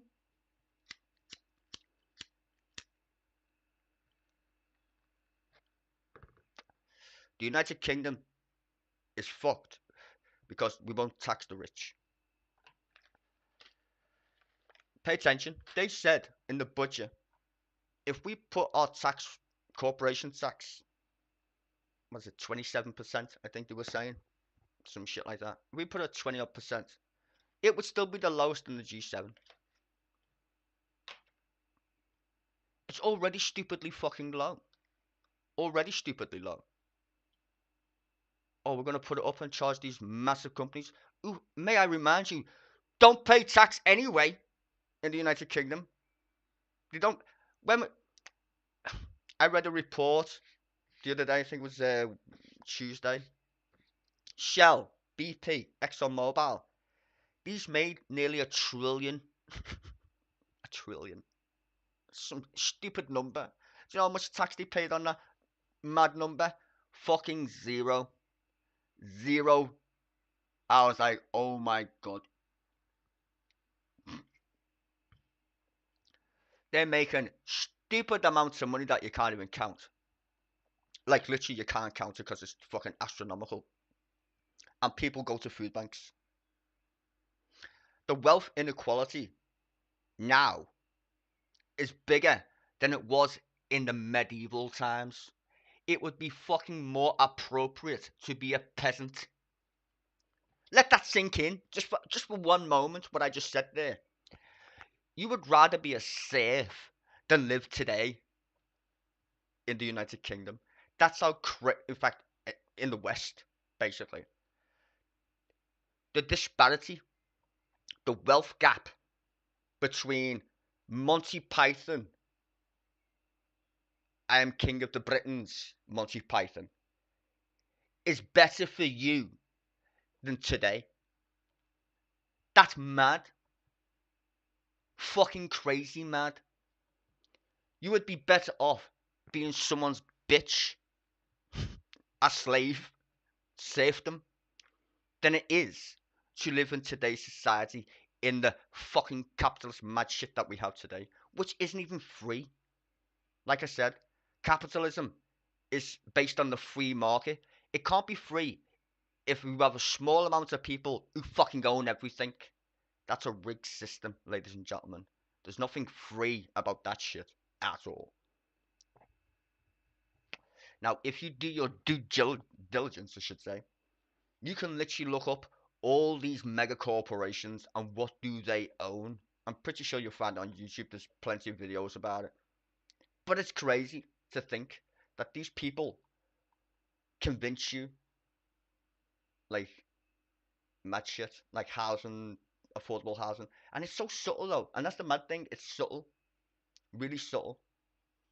I want affordable housing. No, bro, what? Shut up. No, stop saying that word affordable in a sentence with housing next to it. We pay tax for a reason. You're supposed to just build the fucking things, not sell me one. When was the last time the government's supposed to sell you a house? Does that sound strange to you? The government's selling you a house? Yeah, it does. But because you've been brainwashed since birth to think that owning your own home is somehow a fucking goal in life, when it's not, it's fucking mental. That's literally suggestive thinking at this point. I don't know how people don't understand how propaganda works. Imagine, like, I'm going to use Godwin's law. Forgive me. I'm going to invoke the Nazis. You should never, ever use this in an argument. It's called Godwin's law, but fuck it. I'm going to do it anyway.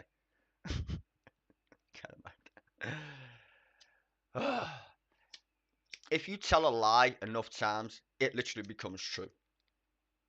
Is the point. I think I escaped Godwin's law at that point. And the guy who said that was Joseph Goebbels, who was the supremo propagandist for the Nazi Party, or Socialist Democratic, fucking whatever they called, Nazis. But the head of the propaganda arm of that mad shit fucking people literally said, if you tell enough lies, people literally believe it to be the case. Just like, we've got no money. It's literally not true when you print it from thin air. I don't know. It does actually boggle the mind. We're being invaded by boats. No, we're not. We don't want migrants coming into the country. Really? Have you seen how many people in this country actually make babies? I'm just saying, like, if you look at this argument logically, right? Let's take immigration, because, you know, it's a touchy subject. I know why, right? We're being invaded. Okay, let's understand population growth in a country. The United Kingdom as a whole, I'm talking about us, by the way, in general. Like, if you live here, just take account of this mad fact. We don't make any babies. What does that mean? Well, if we don't make babies, who's going to pay your pension? You know what a pension is, right? Taxation from the generation before.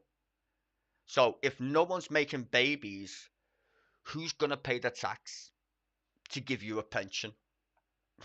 This is why the governments are sly. Because they know exactly what's going on. Like I said, it doesn't take a fucking rocket scientist to work this shit out. All you need to do is literally go and read it. Read the statistics. It's right there for everybody to see. Instead of listening to these fucking awful people on TV shows that literally have no fucking idea, apparently, what the fuck reality is. You need immigration for one specific reason. Nobody's making babies. Why is that? Because it's expensive as fuck. That's why. Literally, people have stopped having babies because it's ridiculously expensive. Who's going to pay your pension? Huh? You need migrants. And can I just point out the fucking obvious? We live on an island, in case nobody paid attention to that also, right? We live longer, which means the rising. They're doing it in France right now. What did we see the other week, or this week, or the week technically speaking? What were the people in France rioting about? Pension age going up, or retirement age, right? Do you know why they raised that? Does anybody ask why we have a retirement age? Like, literally. Why did the government say you can retire at this age? That's based on population growth, bro. Like, if you have more people making babies, they can literally, with a calculator, I know that's shocking to most people, but we actually do use calculators. They can say, oh, well, we can actually predict how much tax we're going to collect. Do you understand why you have a national insurance number by any chance? Do you know why you have a national insurance number? And they can tell this from the day you're born. I mean, I don't want to go down a rabbit hole here, but you need to understand governments aren't that fucking thick, right? And no, it's not the Illuminati or any of that crazy shit, but it's literally a thing. The government literally knows how many people are born and what gender you are. Right? Give a good example. China. China had this great idea. One child policy. Right? Everybody in China, from today, you can only have one kid, and we will enforce it ruthlessly. One kid only, motherfuckers.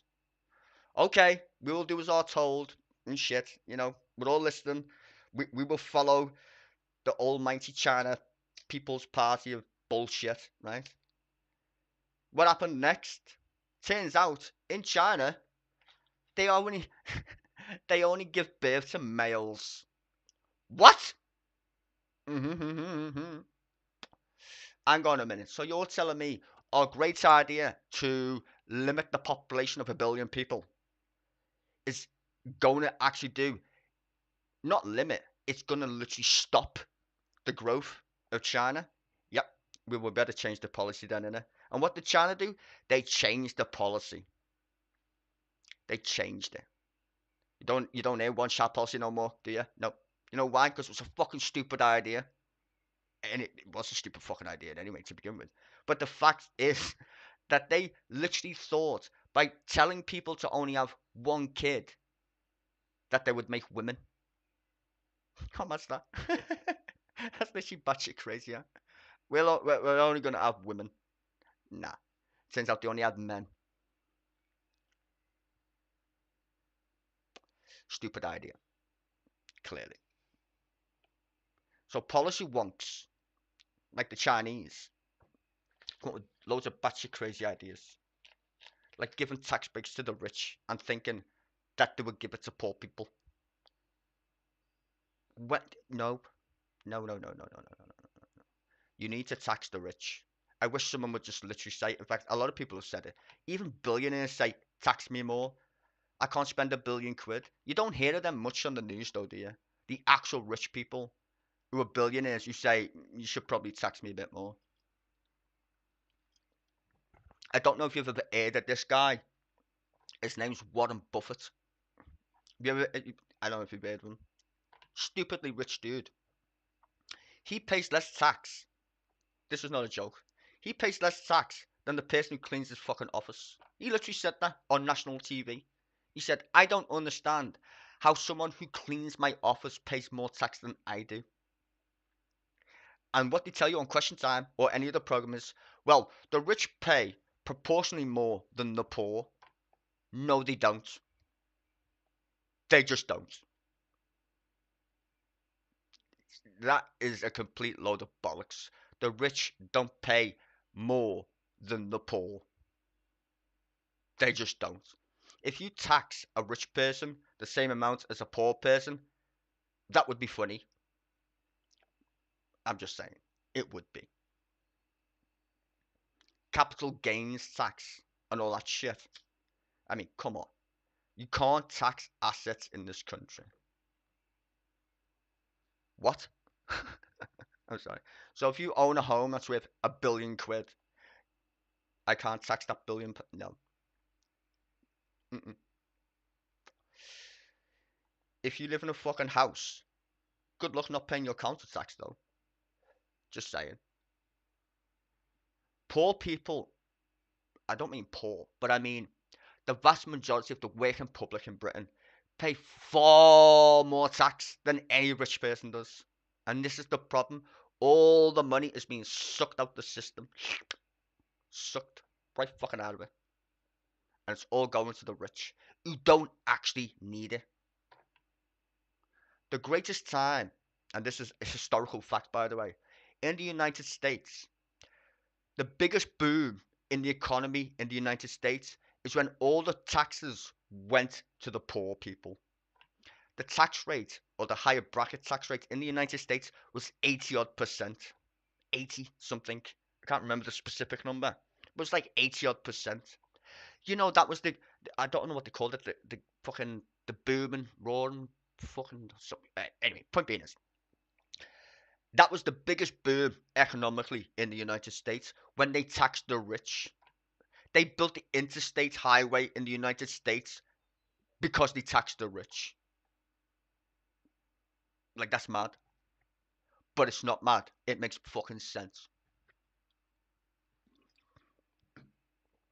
Forgot his name. I think it was Ford. Can't remember. Fucking hell. So many presidents and so many fucking mad things. I like American politics. But point being is, if you tax the rich and give it to the poor people, it works.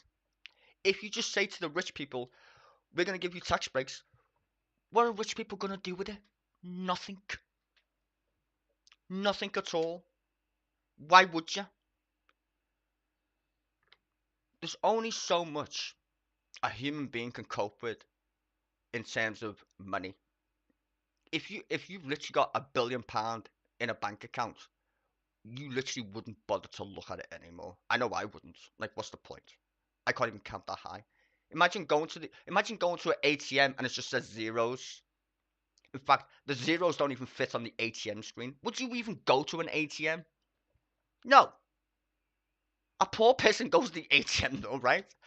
Because they can actually count. You can't count to 1 billion, bro. Rich people don't give poor people money. That's a misconception of basic fucking reality. It just is. But if you listen to the right-wingers on TV shows, they will tell you otherwise. If we don't give rich people money, they won't invest. And whose money do they use? Taxpayers' money. We used to own the railways, the post office, British Telecom, the gas. We used to own it all until the people who think the free market's a good idea sold it to their mates. Literally. Think about healthcare for one moment in this scenario. Everybody knows the healthcare system in the United States is fucking insane, right? You can watch videos on it. It's fucking nuts. Think that as a normal taxation system when it comes to how you're getting ripped off every day. People like to scoff, and rightly so, at the insanity of the United States healthcare system. For one, it's morally fucking bankrupt, and everybody can agree with that shit. Second of all, it makes no sense. It just doesn't. But yet, if I tell you that the same thing happens literally every day when it comes to taxes, people be like, nah, that's mad. No, it's not. It's literally the same thing. We are being fucked over by the fucking government who wants to give your taxes to a private corporation. And the only goal of a private corporation, and to be fair, I've got nothing against private corporations. If I want to buy an iPhone, I'll buy an iPhone. If I want to buy a Samsung, I'll buy a Samsung. If I want to buy whatever it is, I'll buy it. Don't force me to buy it though. And this is the problem with governments. They force you to pay tax by law and then give your tax to a corporation. Their entire goal is to make profits, not to fulfill the goal of why I pay tax, like building houses, for instance. If I pay tax, I expect you to build council houses. Oh, dirty word. No, it's not. That's your fucking job. You're the government. That is literally your job. I pay taxes for you to build houses. And then they come up with this shit. Well, it's the planning laws. Bro, you're the government. You make the fucking laws. Change them. Oh, we can't. No, well, not in my backyard. Or NIMBYs, as they're called. Not in my backyard, NIMBYs. What? Shut up. Well, we don't want to, build on the green, bro. If you walk around most cities in the United Kingdom, and this is not even a fucking lie, this is actually facts. You walk around most cities in the United Kingdom, you can literally find enough space that's just left doing fuck all. Like, literally, it's the planning laws. No, bro, that land that's left rotting is owned by a private company who's literally sitting on it, waiting to make money. It's bizarre. It literally is. And that's why I hate the housing thing so much in this country. Brainwashed niggas. Just stupid fucking cunts who just literally think owning a house is the government's job when it's not. And if you don't like the N-word, I apologise. I am black, by the way. I'm not some crazy person who just randomly says it. I'm just colloquially familiar with the word, shall we say. I'm Scouse. Anywho. Housing is my literal bugbear. It just is. In fact, brainwashing in general is my bugbear. That's why I stream these fucking shows. I don't stream them because I'm nice. I'm just not that way inclined. I stream them because I want people to understand how fucking stupid these programs are. If you do your research, if you are actually paying attention to politics the way I do, you'd be surprised how many lies come out of these politicians' mouths. And they believe, you know, the scary thing is they believe exactly what they're fucking saying. Like Bim over there, or the Labour Party lady. These people aren't smart. That's mad. Imagine going for a job interview. Okay, I'm a qualified electrician. I've just applied for a job as a plumber. You got the job. Wait, what? Yeah, you got the job. In any walk of life, if you went for a job interview and you got the job unqualified to do your job, you don't get the job. I'm just pointing out basic facts here. But politicians are in a magical place, don't you think? Where literally you can just be a fucking retard and still be in a position of power. The Chancellor of the Exchequer, has he got any skills in economics? Did he study economics? No, he didn't. Why have you got that job? Just, I want to know, how can you count to 10 if you can't count to 10? On what fucking planet are we living on? Will we elect people based on their personality, not the actual skills that they actually bring to the table? I would like to change politics where people who actually know what the fuck they're doing run the country, instead of a bunch of fucking retards who stand there and get elected based on, well, he's on the red team and they're on the blue team. It's pathetic, really, isn't it? But hey, propaganda for you, I suppose. The wonderful world in which we live, where everyone's a fucking sheep. And you know the mad thing is, the wolves are the people who are looking after the sheep. the very thing that you're scared of in terms of, like, as an animal. Yeah, you can be in charge, you clueless fucker. Let's give the most clueless people the fucking job to run the country, and let's see what happens. I don't know, everybody's on strike, people go to food banks, you crash the economy. I mean, you literally can't make it up. And this is not the first time the Tories have crashed the economy, by the way. I keep check on these things. When George Osborne was the Chancellor, in case you don't know who that is, George Osborne, he was literally the guy who gave us pie tax. Oh my god, what the fuck? Oh. Pie tax. I can't believe that's come out my mouth. Pie tax. That's an actual thing in the United Kingdom. For anybody who's listening who's not from the United Kingdom, we have so much stupid people running our country. They invented pie tax. They're going to tax your pies from Greggs. Are you having a laugh? Nope. And then they gave us this other mad thing called bedroom tax. Imagine that. Bedroom tax. You know, in Victorian times, if you come to England, this is a mad thing, right? People don't know this. If you come to England and you see houses with bricks in their windows, and it's like an old house, do you know why that is? Because back in the Victorian times, they used to charge you for how much sunlight actually came into your house. It was called window tax. I shit you not, that's an actual thing. Window tax. Bedroom tax. You can't make it up. You literally can't. But these people are fucking mad. Like, literally mad. The Tories, that is. In fact, politicians are mad in general because, like I said, they're not even qualified. We just elect them and then hope for the best. And you wonder why the country's fucked. In fact, you wonder why Western democracy is fucked at this point. Because we elect retards.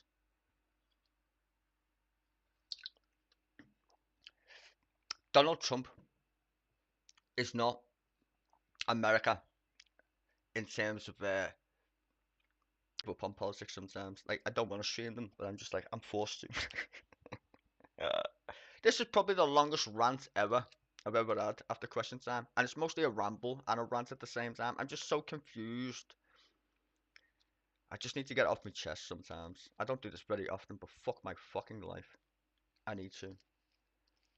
Because it needs to be told to people who watch these shows how fucking corrupt and retarded our system is.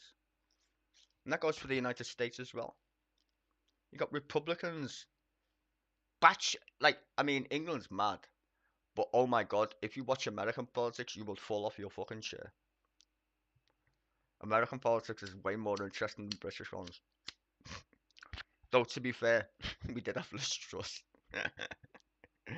Oh, my days. I still can't believe she was a prime minister. Liz Truss was the prime minister of Great Britain and Northern Ireland. Oh, it's so insane. It is the good old days, Rich, you know? Because remember when I used to rant over the shows when I was actually streaming them? People used to complain in the comments section, stop talking over the show. I'm like, bitch, this ain't the BBC, you tramp. Shut your mouth. I should do that more often, actually, shouldn't I, Rich?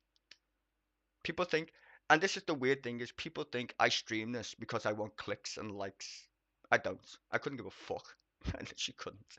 If I wanted to make a YouTube channel that made me money, I'd literally just play fucking Rain for 10 hours and make more money. That's not even a fucking joke. I could literally make a 10-hour video of fucking Rain and get more clicks and likes and make more money. I've been on the internet long enough to know that fucking trick. Just saying.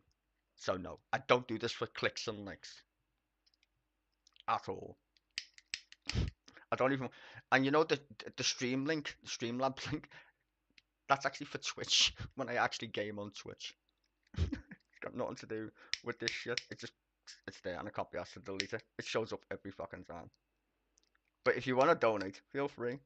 Not that I fucking will spend it or whatever, because I never do. I don't even know where the fuck it goes, to be honest with you. Somewhere on a PayPal, I don't know. But I don't do this for money, is the fucking point.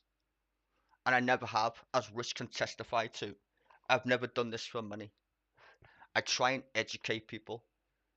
Which is why I normally rant at the end now. And only for one reason, I fucking can't stand the comments section. I turned it off at one point because I couldn't be asked. Literally telling people to go fuck themselves. They literally think I'm the BBC or some shit. Like, there's plenty of channels that literally stream the exact same shit that I do. With no context whatsoever. And they never talk. They just stream it. Which, I mean, to be fair, that's what I've been doing lately. But then people will complain and go, hey, don't talk over my show. Then go buy a fucking TV license then. Don't fucking complain about it. The only people I actually care about in terms of what I stream is expats. i.e. Brits who live abroad.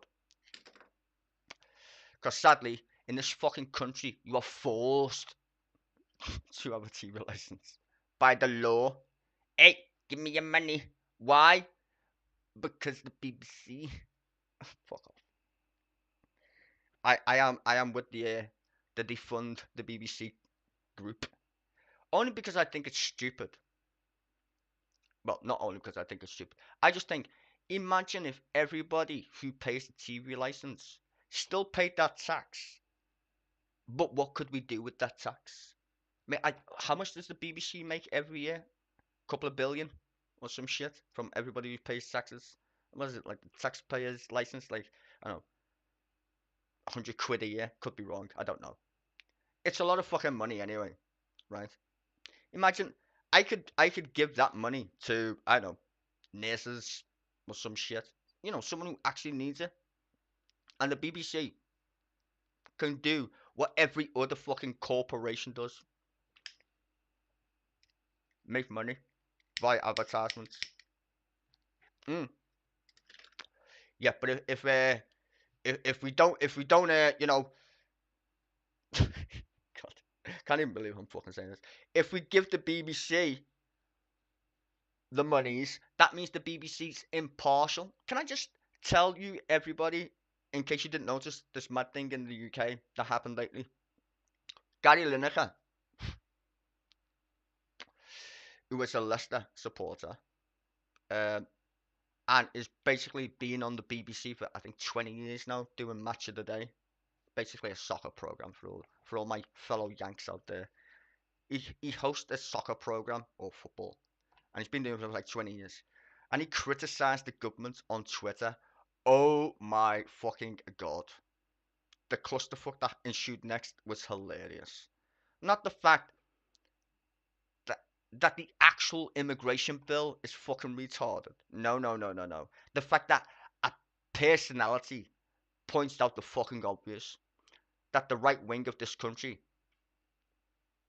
and their language on how they talk about immigration is reminiscent of that of 1930s Germany. Now, anybody with a brain could go, yeah, the rhetoric is pretty similar. It is. Like, anybody observes history would say, yeah, it's pretty similar that, you know. And then you got people going, oh, you shouldn't talk about the Nazis that offends Jews. It's like, hold on a minute. Whoa. Wait. No, that's not what he said. That's all. He said the language is reminiscent, which means that he's 100% correct. If you know anything about language, Noam Chomsky, if you don't know. Language is very important when it comes to politicians. It just is. You can literally divide a country based on what comes out your fucking mouth. That's why it's very, very important as a politician to watch what you say, clearly. But this guy isn't a politician. He's just a dude who works for the soccer program. Gets paid very well. But he can't say the government's retarded. Oh, no, you can't say that because the BBC's impartial. Even though the BBC is chock full of Tories. The guy who's the head of the BBC, Tory. The chairman, Tory. The people underneath them, Tories. The BBC is chock full of Tories. And then people say, the BBC's left-leaning. You taking a piss? The fact that Prime Ministers can appoint the head of the BBC is the problem. It should be independent. And if it was independent, that'd be probably different. But it isn't. And this is not a Tory thing. This happened under fucking Tony Blair. In case anybody's forgetting Craig Dyke, or whatever his fucking name was. He used to run the BBC. Right? And what did they say on the BBC?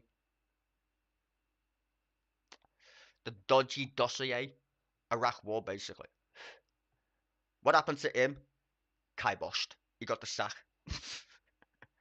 The government, like, people question RTE, where fucking Russia Today, but that's a state-owned entity, right? Russia Today, basically a propaganda arm for the Russian fucking government or whatever.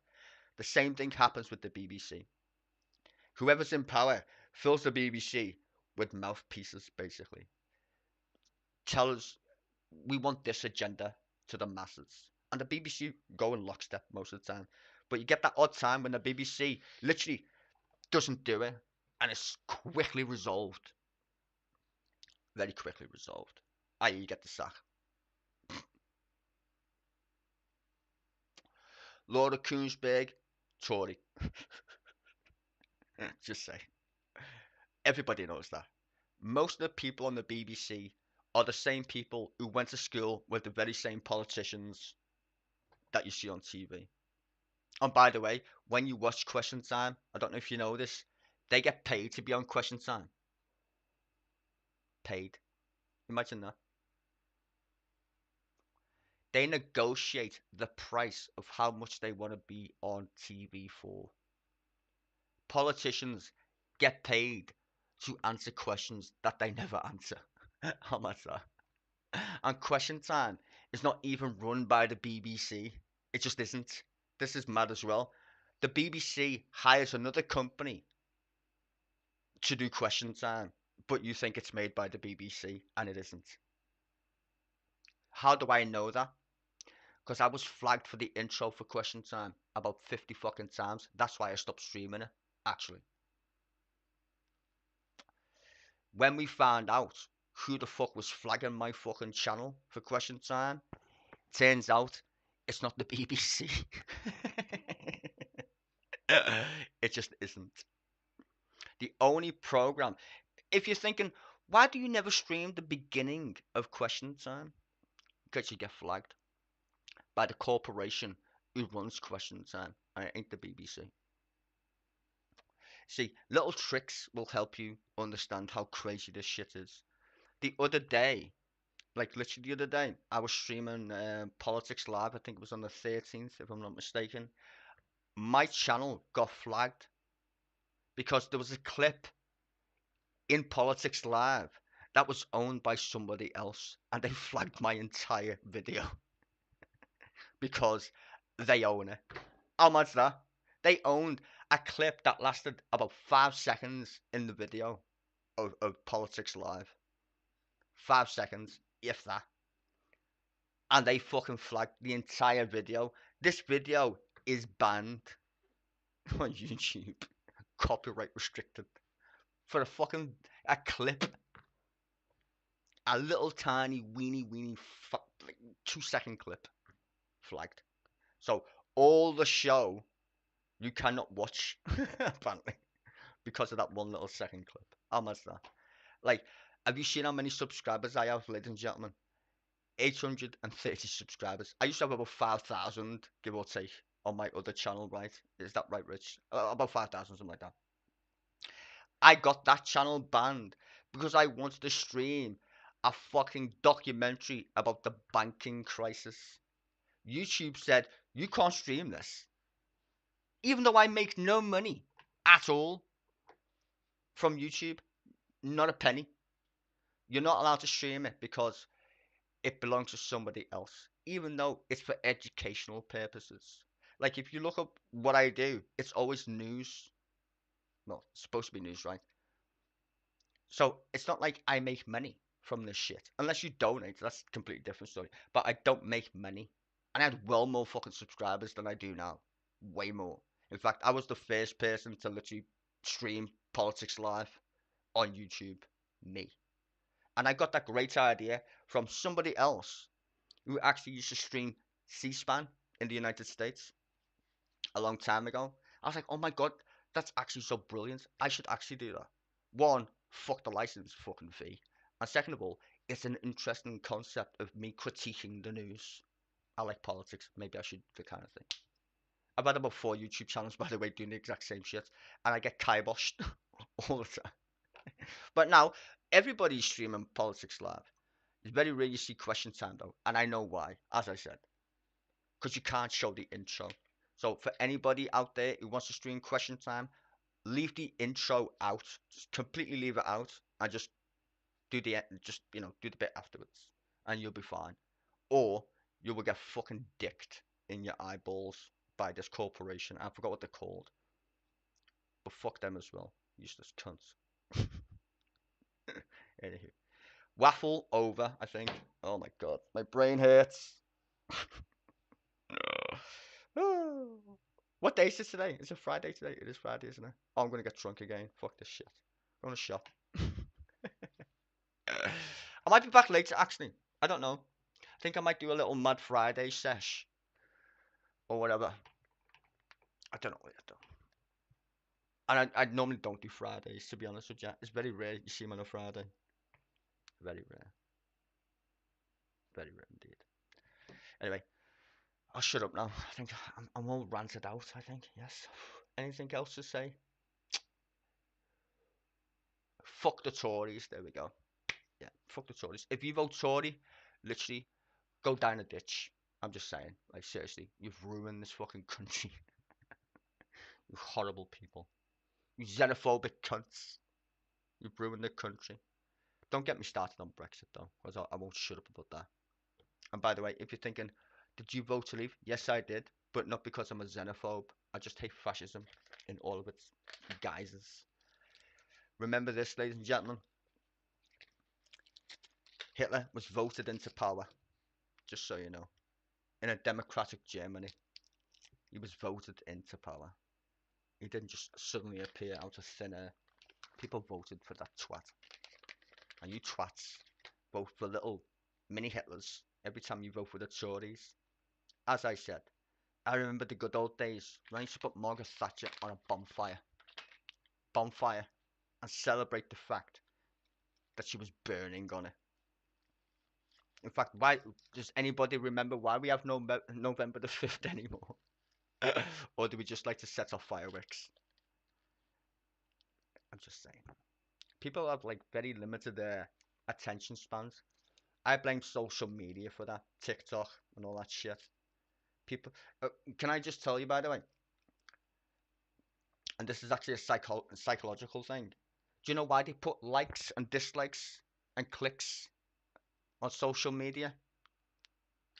Humans like to click buttons. That's a fact. So all your social media is basically you. Oh, it's mad. But it's basically you brainwashed again. And if you don't believe me, look at YouTube right now. Where's the dislike button? Where's that gone? Just think to yourself for one moment. Where's the dislike button? You can thumb it down, but where's the dislike button gone? What happened to that shit? Think, ladies and gentlemen. Think. It's good for you. We'll go read a book. Thomas Hobbes' Leviathan. It's my recommendation for today. You'll find it very enjoyable. If not brain-racking, at least. Anywho, I may come back later with a bit of philosophy. I do miss me philosophy fucking things.